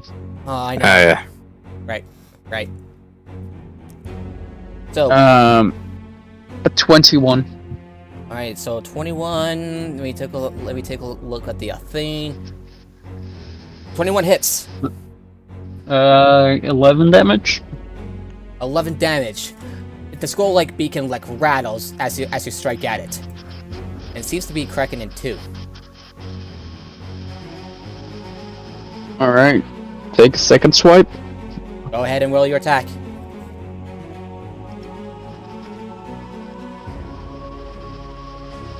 That is another 21.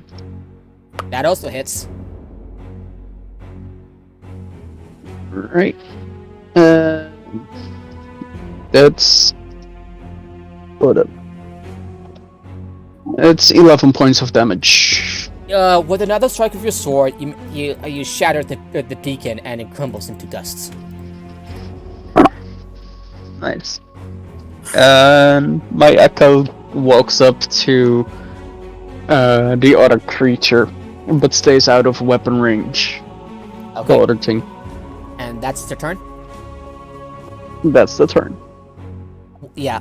Okay, so now another one of the beacon's turn. And it moves through you, Kate, and you take... okay, let me look for the die. 7 points of force damage. I just feel a weird weird shiver, not only a shiver, but also you feel like it got punched in the stomach for 7 points of force damage. Okay. And it's going to see if it can try to shock you, Iron Chief. Does a 13 hit? No, it doesn't. It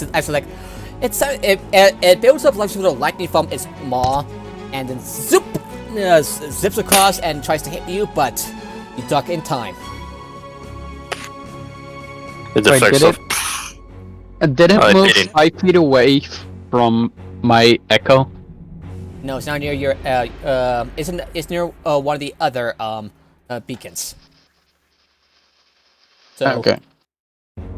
Because if it moved out of range of my Echo, I will get an opportunity attack. And that ends his turn. And let's see who's up next. So 20. Celeste, you're up. You see two. Oh, you see. Oh, good. You see what appears to be two of the beacons left, as well as this at this as along with this strange mist that was once a person. Yeah, the beacon. Yeah, the beacons seem Yeah, the beacons seem hostile, so I'm lobbing a holy hand grenade at one of them. I'm casting Sacred Flame. Okay. You hostile? Oh shit.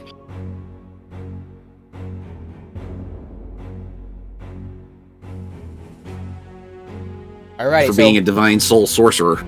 So how many? So what are you attacking exactly? Yeah, the one that attacked, they're gonna need. the one Yeah, that the one that attacked Iron Chief. they're gonna need a. All right, when on you.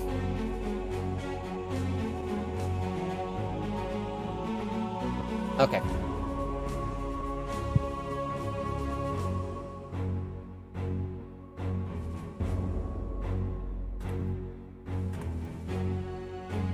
All right, so oh great, Celeste Star. No, Celeste has left the building apparently. It's a net connection. I'm here. All right, so Hello? Oh, okay. all right, so what are you gonna throw it at?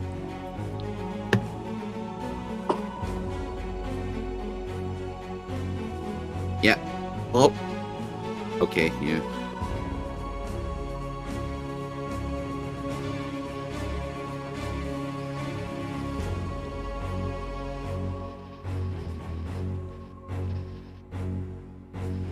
Come on.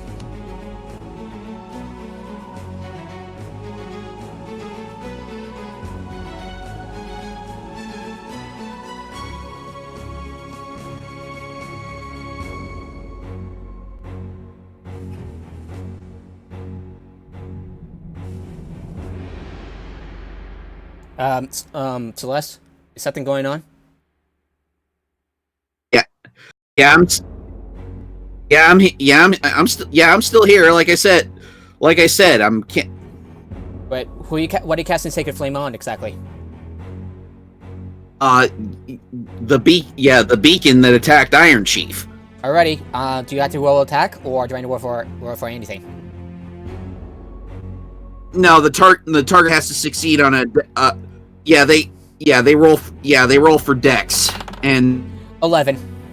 my spell save is 16. 11. And they are taking. I haven't thrown up Radiant Soul yet, so there are no damage bonuses. So this is going to be 2d8 Radiant damage, and they are taking 12 points of Radiant damage. Yeah. The beacon now bursts into into a glowing bright of flame. Flame burning away at the bone and everything. It's radiant. It's radiant damage. So that's just a little mini sunburst. Alrighty, would that be your turn? Yeah, that'll be my turn. Once again, yay for being a holy solely. Iron Chief, you're up. Okay. Crossbow. All right. Do you want to take? Do you want to take your careful aim to give yourself advantage? Yeah. Alrighty. Who are you gonna attack? How many beacons do we have left? There's one. Oh yeah, one of them. Right. Do you want to attack the one that attacked you? Okay, I gotta attack that thing. Okay. So how much bonus do I have for that? Okay, so 3 plus 4, plus 1, 5, 6, 7, 8. 8. So 8. Roll with advantage. Okay. 27. Shoot. Okay, so roll roll your damage plus your sneak attack bonus. Okay, so a D8 plus plus D8 5. plus 5 plus I'm gonna take a look at you at the rogue. So you're level 7 rogue, so that would be D8 plus 5 plus 4d6. Damn. And we have 27. Yeah, you finish it off with as you like pew, fire from your crossbow and lands right on the skull. It falls to the ground and shatters. The flame, the sickly light now faded away. Okay. Well, it's thrown to deal with. Would that be your turn as you reload your crossbow and end your turn right there? Yeah, I would reload my crossbow. Alright. And yeah, there's nothing that there's the fog, right? Yeah, this strange fog that seems to resemble the dragon mark of passage. Okay. It's now Rook's turn, and he draws his short bow, aims at the at this fog, and fires for 17, 24. Okay, 24, and that's a hit for 7 points of damage. Ouch. 7 points of damage as the arrow that he fires seems to penetrate through the strange fog, which seems to have hurt this floating dragon mark. He nods. I seem to have nailed it this time. Eh, Celeste? And that ends his turn. The fog says, "Take it, please," and makes his way towards you, Kate, and attacks. No, actually, it is going to use its 40. It's leaving cloud kill, creating a 44 diameter that covers Celeste, Kate, Celeste, and Kate. So I would like the both of you to make a Constitution saving throw. Okay, hold up. Do. I'm proficient in those. 21. Okay, Celeste, what do you make? What do you roll for your saving throw?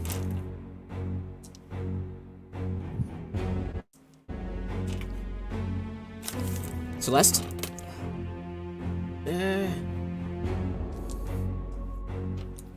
Hello, Celeste? SOS to Celeste. 5, 11. Hurt to Celeste. Will you 23. be please attending to the session? 25. Okay. 25. 25 divided by 2. 12 points of poison damage as some sort of poison just like started to feel sick. But your body has managed to fight it off, and you take 12 points of poison damage. As for Celeste, I got a message the player again.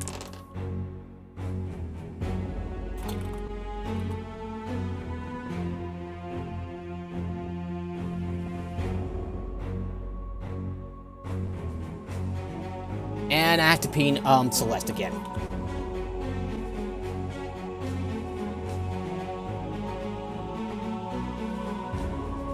Almost seems like it's a regular thing. Yeah, it is a yeah, unfortunately it is. Sorry, I'm very salty. It happens. This has gonna last spectacularly at the moment.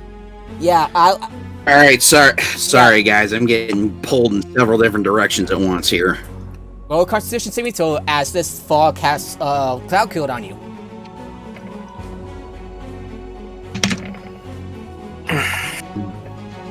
They can try to kill the cloud, but the cloud is always with me. So, yeah. so what you roll for your? Okay, let me see. What you roll for your Constitution saving throw? The dice love me today. The dice love me once again. I got a nat 20 on that roll. You take And, you take 6. You manage to fight out the poison, just like not enough. You feel a little odd, but you shrug it off. You take 6 points of poison damage.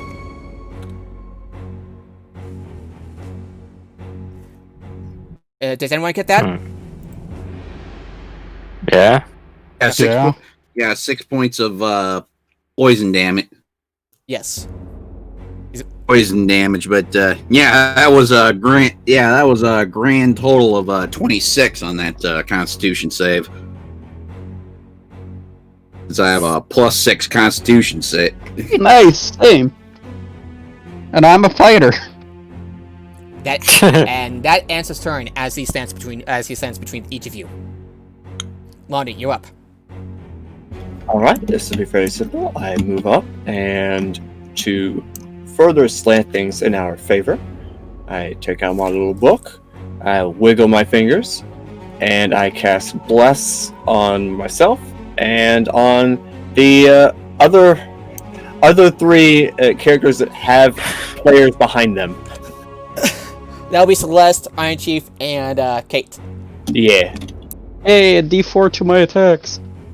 Five. No, I pretty much always hit. Nice. I will roll a minimum of 8. No, barring 9. critical failures. Don't forget that. Excuse me. True. A 9 would be a critical fail in this case.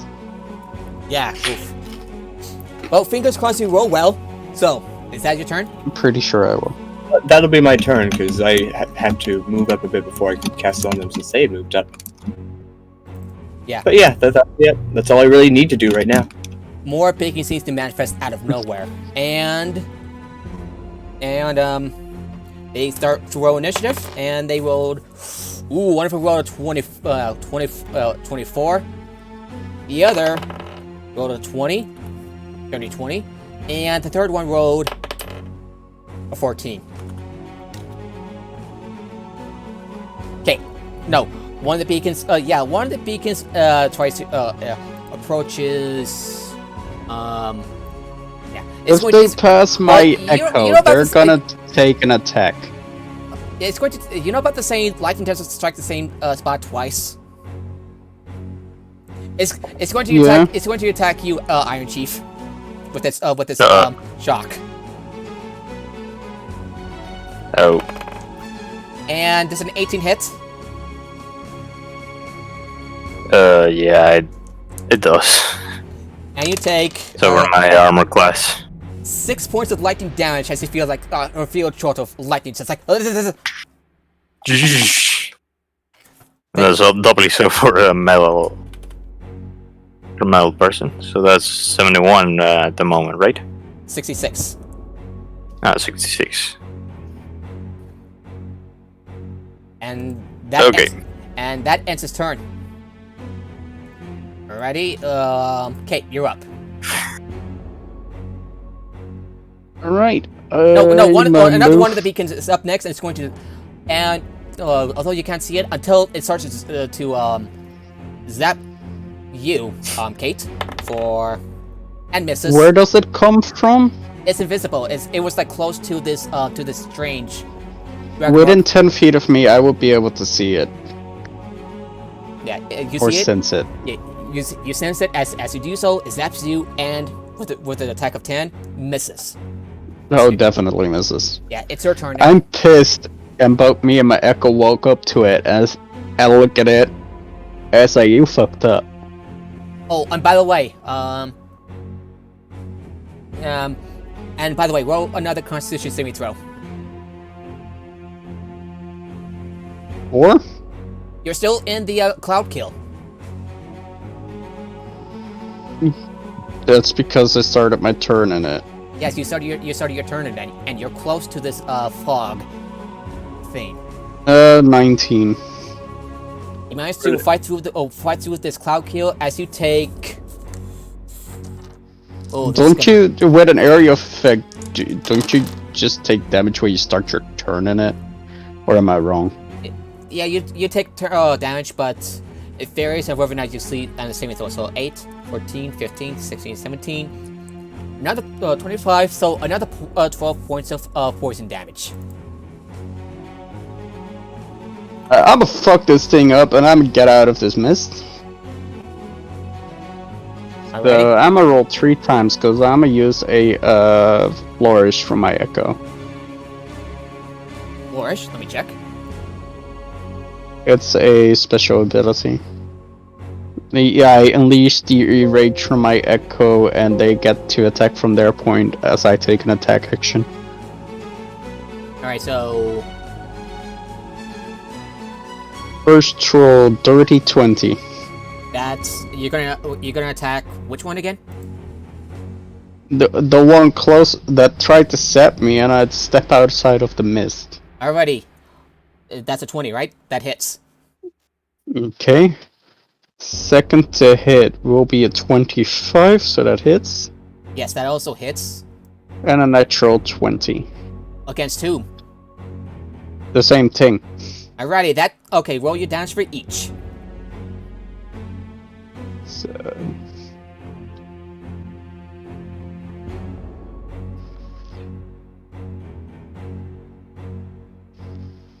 Nice, I rolled an 8 on the crit. So that's 41 damage total. Yeah, you managed to like crush it with ease, and it like crumbles into dust. And me and my echo look really fucking pissed. Indeed. My echo stands 7 feet apart from me, so that if anything wants to move to me, they have to get past my echo and I get an opportunity attack. Let me check.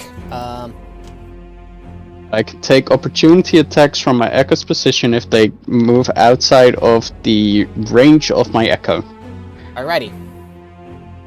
Which I've mentioned earlier when the things were moving as well. Alrighty, and that ends the turn. That would be my turn. Alrighty, so 23. Okay, so Celeste, you're up. Ah, boy. Connection problems again? So it seems, huh? I mean, I would guess so with that he doesn't react.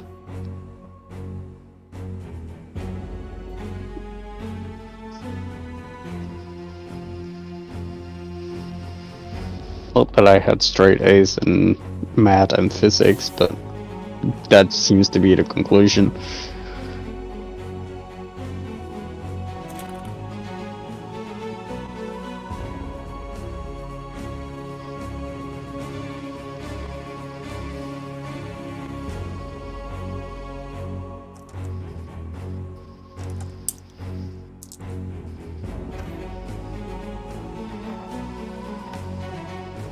Sorry, this is taking a bit because Celeste is now AFK again.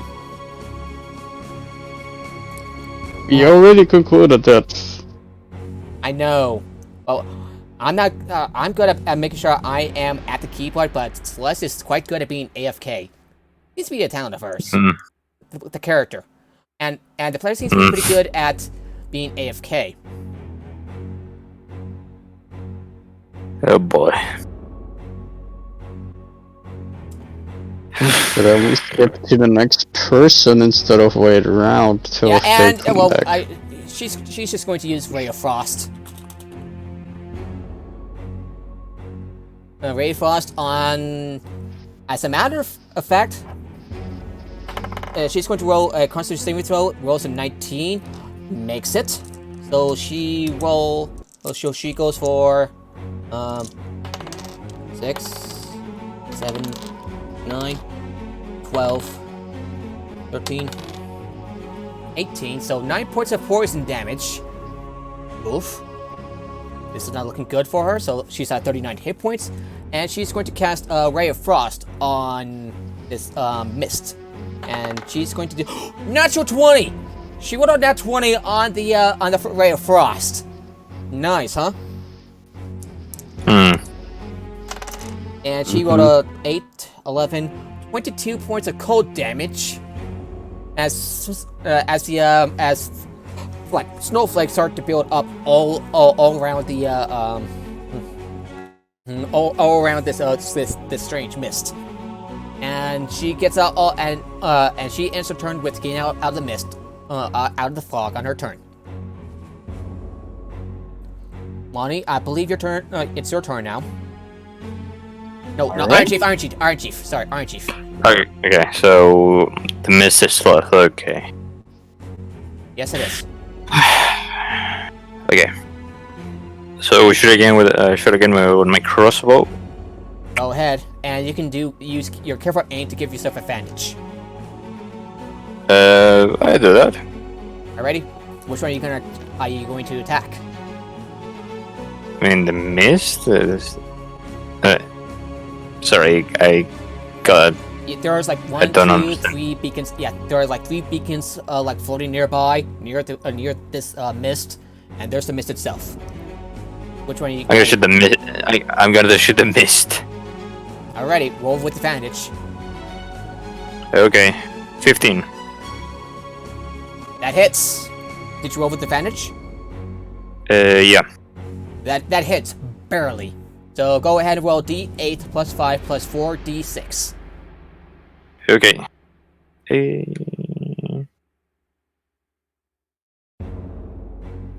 23. 23. Yeah, it pierces through the mist, and it appears to be on its last leg somehow. Like another hole, another like gape in the dragon mark like figure. Whew. And I take my bonus action to That's your bonus action. disengage. Yeah, that is your bonus action. You're yeah, that ways one. away. You're at a decent enough distance to aim and fire. Okay. Yeah. So that would be it. Okay. One of the beacons its turn is now on, and it's going to it like seems like snake through still invisible until it's going to zap you, Lonnie. For 4, does a 14 hit? 14 will not hit, since I would assume each day I'm casting mage armor as I get up. Fair enough. So that brings it up to 16.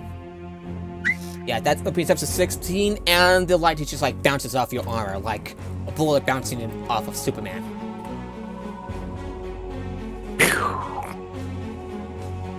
And that ends his turn. So Rook's turn is now up, and he's going to aim and fire at the beacon that attacked Lonnie. Ooh, he's on a roll here. He rolled a 26. And he's going to do...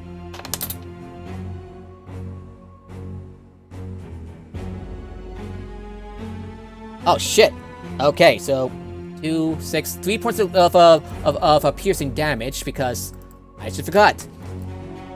Resistance damage. Oh well.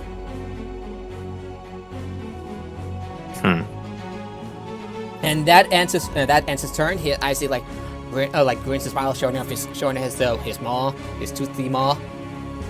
And it is now the escort's turn, as he mutters, "Tickets, please." And does he attack your? Does he have to attack your echo? Does he attack your echo? They either attack my echo or walk past it, try to attack me, and I attack it with an opportunity of attack. Alrighty. It rolled a natural 20. No, the echo disappears. And you hear saying bamboozled. You got bamboozled. No. I played Apex Legends, so sorry. Yeah. It turns irritated, and that now it looks like a real you.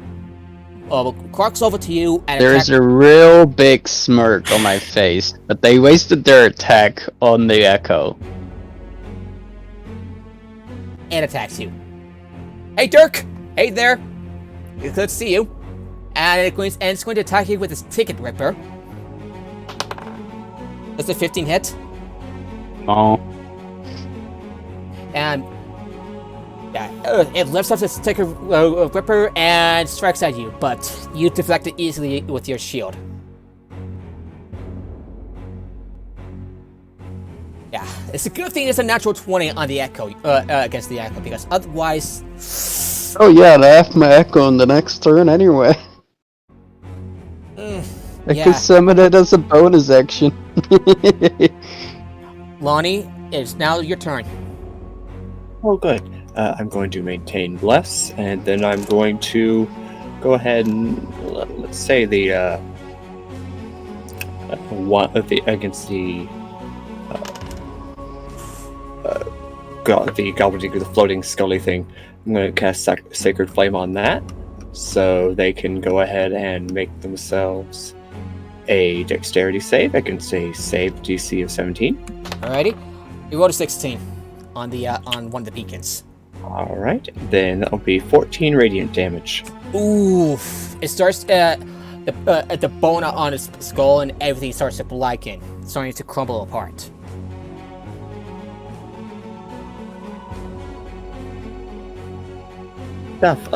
Since I am not in the cloud, I don't need to move out of the cloud, so I'm gonna maintain my position, and I'm good. That'll be my turn. Okay.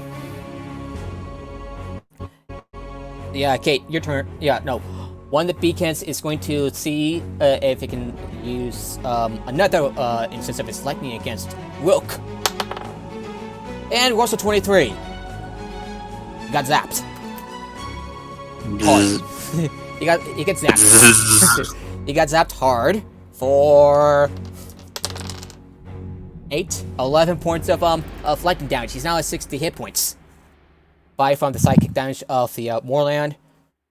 He got he twitches convulses for a brief moment. I'm okay. I'm okay. Don't worry about me, ma'am. It's your turn now, Kate. Alright, the bitch in front of me, my Echo appears behind and I'm a step at least twice, and if it doesn't die by that, I'm unleash fury from my Echo as well. You step back into the cloud kill. Roll Constitution saving throw. No, he is right in front of me, otherwise he wouldn't have been able to hit me. Good point. Anyway, so go ahead and roll.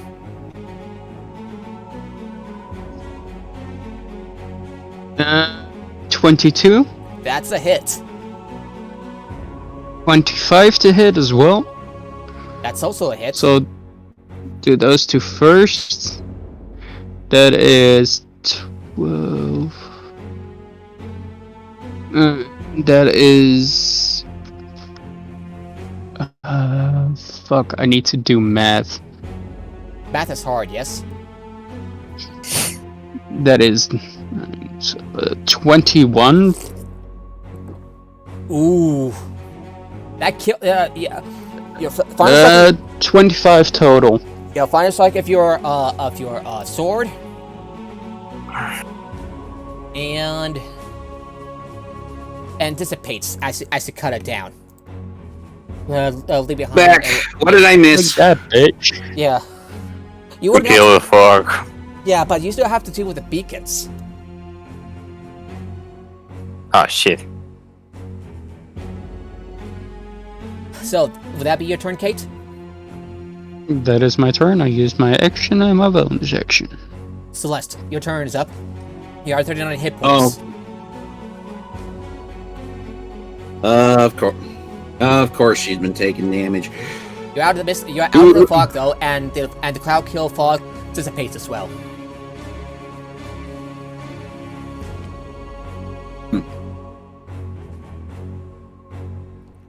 So, who's left that I can vent my spell rage on? Three of the beacons left. two seem to be intact. One seems to be in pretty bad shape.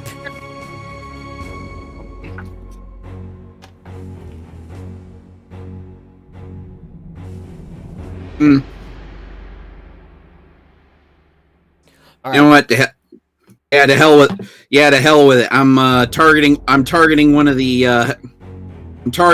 healthy ones with a guiding bolt. Go ahead and roll your attack, or do I have to roll for? Yeah, it's an attack. Yeah, this is a spell attack. This is a spell attack, and I'm only burning a first level spell slot here. So this is gonna, I believe it's 4d6 radiant. Yep. Okay. Go ahead and make your attack. By the way, you roll. Okay. I had you roll a nat 20 with a ray of frost. Wait. Oh, and the dice love me today. I rolled a nat 20 on the guiding bolt. So Nice. Go ahead and roll your damage and double it. all right, yeah, that's gonna be 4d6 radiant. Let's see, you got a 6. That's 10. So that's 26 points of radiant damage all day. Oh, the fleeing wrist of the bolt like zips across and slams into the beacon, obliterating it.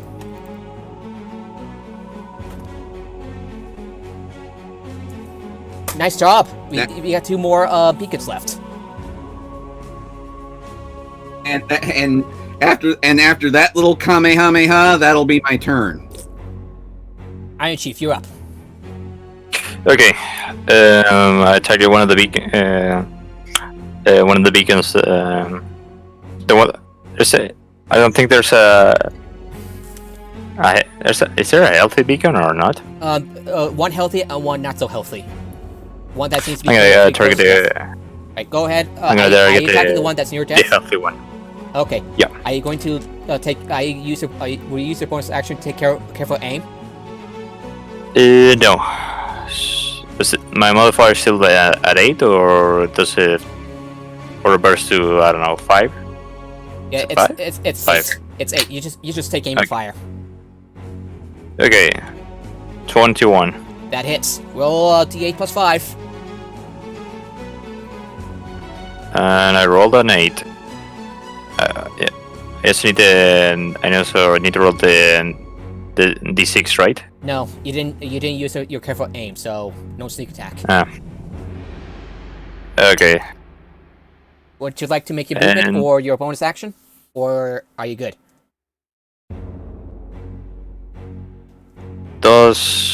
I'm going to disengage so I don't get opportunity attacks. You're a bit of a ways away from the beacons. You don't need to disengage. You're off the carriage, but you don't need to disengage. I will hide then. Go ahead and roll stealth check. Hoo-hoo, fun. And we have a 10. Okay, let's get 14.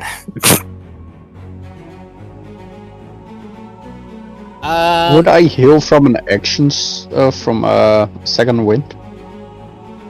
Right, so yeah, actually, well, you have a plus 10 on stealth, so you rolled a 14 on your die, so that's a 24. You use your fire to your surroundings and hid in the mists. Good thinking.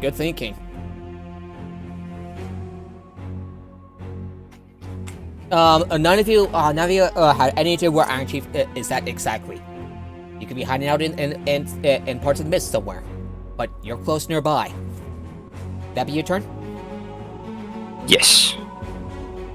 One of the beacons is going to try to attack you, Kate. They first have to pass by the echo. Okay, it rolled a 20. No, it rolled a 20. The echo disappears in Kate's mouth, but doesn't say something. Alrighty, so that ends his turn. Rook is up and is going to finish one of the beacons off. with... Nope. He fires his arrow. Phew! The arrow finds the claws, but it barely misses the beacon. Barely. He curses and ends his turn. Lonnie, you're up. Against that particular beacon, go ahead and use Sacred Flame again, so it gets to make its check save. 25. Good job. So, and that's fine. I just continue maintaining Bless. It's a good spell. So. Oh yeah, he has Bless as well. Do you also have Bless on a Rook? No, I can only maintain it on 4 people at a time using a first level spell slot, so I only had the people that are actually being played by non-GMs getting it. Got it. So, okay, so... And... Okay, will that be your turn? Yeah, that'll be my turn. Yeah, one of the beacon's turn is up, and it's going to try to see if it can zap you, Kate, again. You know what I say about lightning striking twice? It rolled a 21. That does hit. That's my armor class. It will. You take 9 points of lightning damage as the electricity courses through your body painfully.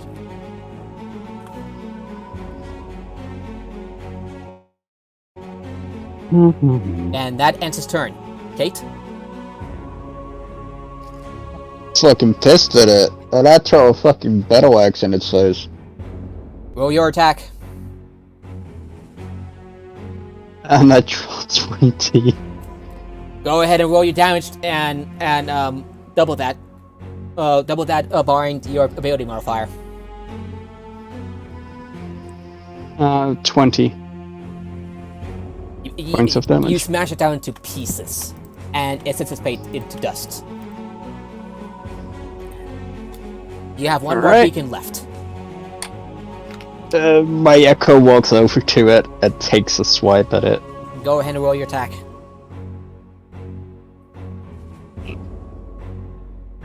Not your natural 20, I'm not joking. Jesus Christ. Okay, that probably finishes off. You don't need to roll damage. The last of them dissipates. that definitely finishes it off. Dissipates, and I would like you to roll a perception check to see if you heard something from each of these beacons. Yeah, 23. You're not quite sure, but we hear someone whispering, "Thank you."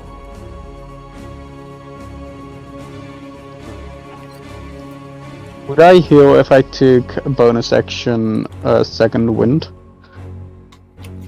That work. Yes. Yes. That form of healing works. Okay, then let me take that. Okay, go ahead and roll a d10 plus. Roll 1d10. That's a 10. That's perfect. So I heal 17 points. You are 50 hit points. Yes, I am. Alrighty, you still have your ample supply of goodberry wine. And Lonnie, your goodberry wine has basically refilled. Yeah. So that said, I've only taken 5 damage so far, so I'm not really all that. I'm gonna hold on to mine for a bit. For the rest, however, each of you seem to have taken a beating. Yeah, I'm definitely having a good berry wine nightcap right about now. Alrighty, I will copy and paste what the goodberry wine does in the chat. Yeah, since my usual healing magic won't do squat. Yeah, healing hands and cure wounds won't work in the Moorlands, will they? No. But if you take a goodberry wine, it restores 20 hit points and provides nourishment to sustain a creature for 1 day. While within any area of the Moorland that it inhibits healing, the creature that has drunk a dose of goodberry wine within the last 12 hours is able to regain half the normal hit points rounded up from any healing effect that otherwise would not function due to the nature of the Moorland. It regains all hit dice and half the usual number of hit points at the end of the long rest. Oh, so I can use healing hands and cure wounds after I quaff this stuff. Only on yourself or people yeah, that but have only drunk, at half the drunk it. but only at half the effectiveness. That's fine. Right now, I'm just gonna chug me a dose of this good berry. This restores all of your hit points back, by the way. Sweet. You have 4 doses left. Alright, Kate does not take a swig. She's gonna wait, and the next time that we're gonna take damage, just before that, she'll cast Armor of Agathis. And Wilk beckons to you, so come. We still have a little bit of time before that Manifest Zone, well, dissipates. Yeah. Alright. Something like that. Some time passes, and I would like each of you to roll a survival check for Rook. He's going to have to roll a vehicle land check with dexterity. Natural 20. And Nice. yeah, 18. 16. 18. yeah, you managed to find your way. And I got 21. a 23 on my survival check. Yeah, roll your survival check with advantage. I forgot to say that again.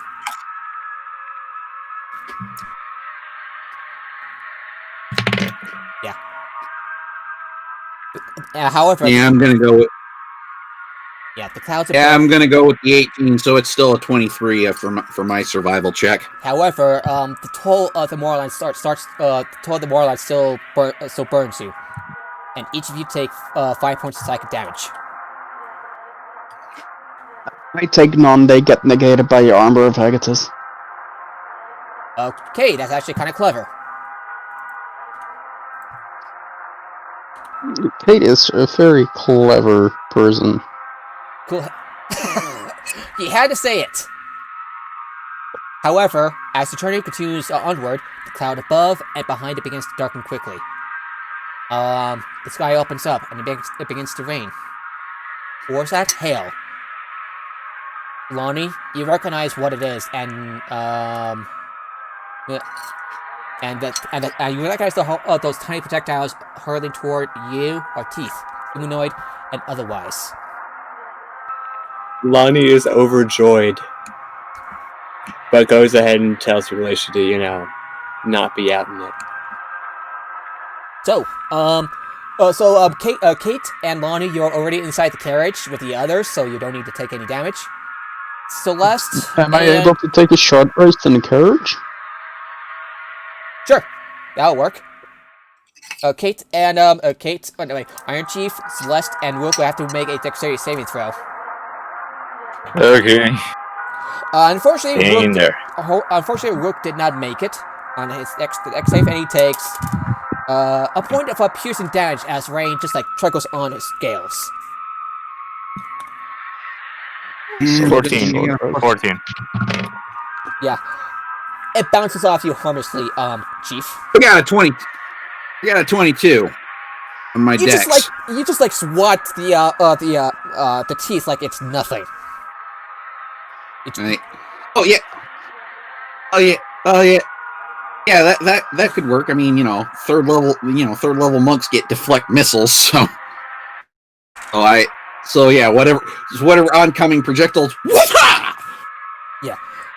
And your quick reflexes will ensure that Rook will not get harmed.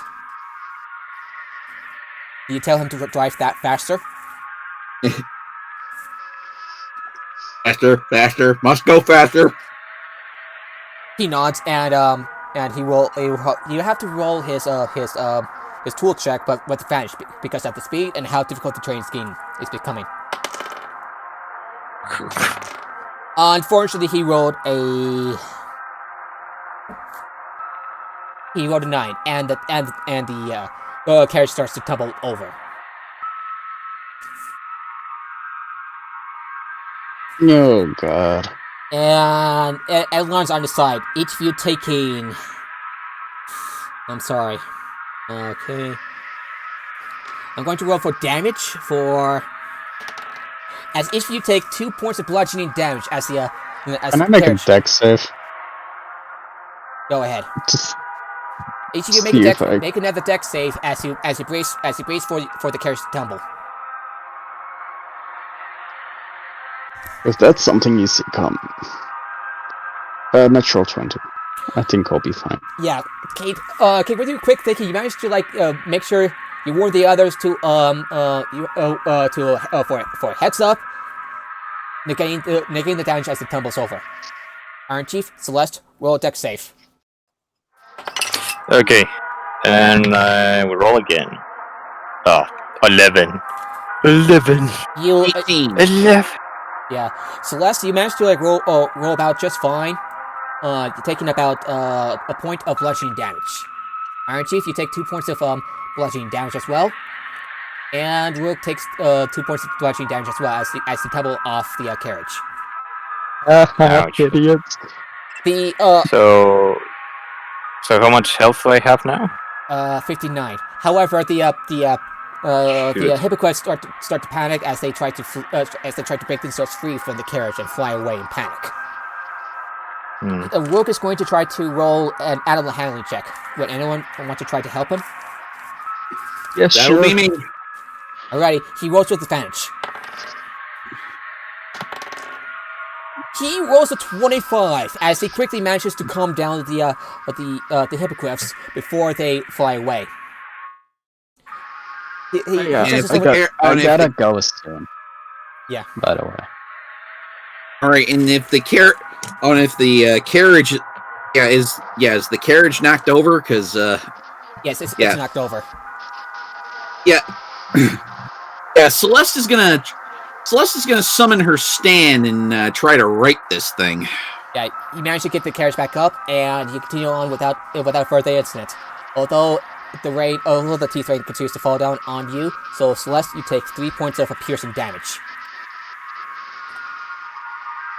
And Rook also takes 3 points of piercing damage, bringing him down to 49. He takes a swig of his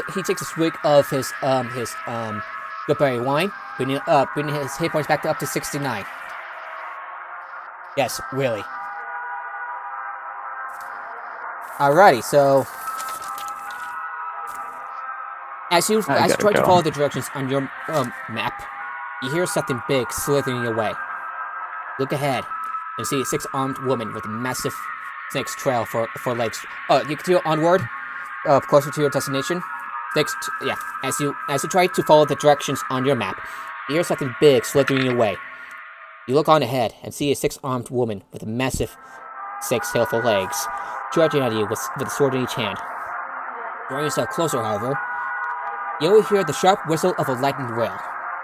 You look around in confusion as you try to find where that sound is coming from. And before you know it, you turn to find a locomotive of a lightning rail traveling on some kind of conductor stones, ramming into the snake like a woman, impaling her on its horn. In a matter of seconds, the locomotive turns amidst the fog. Pretty new.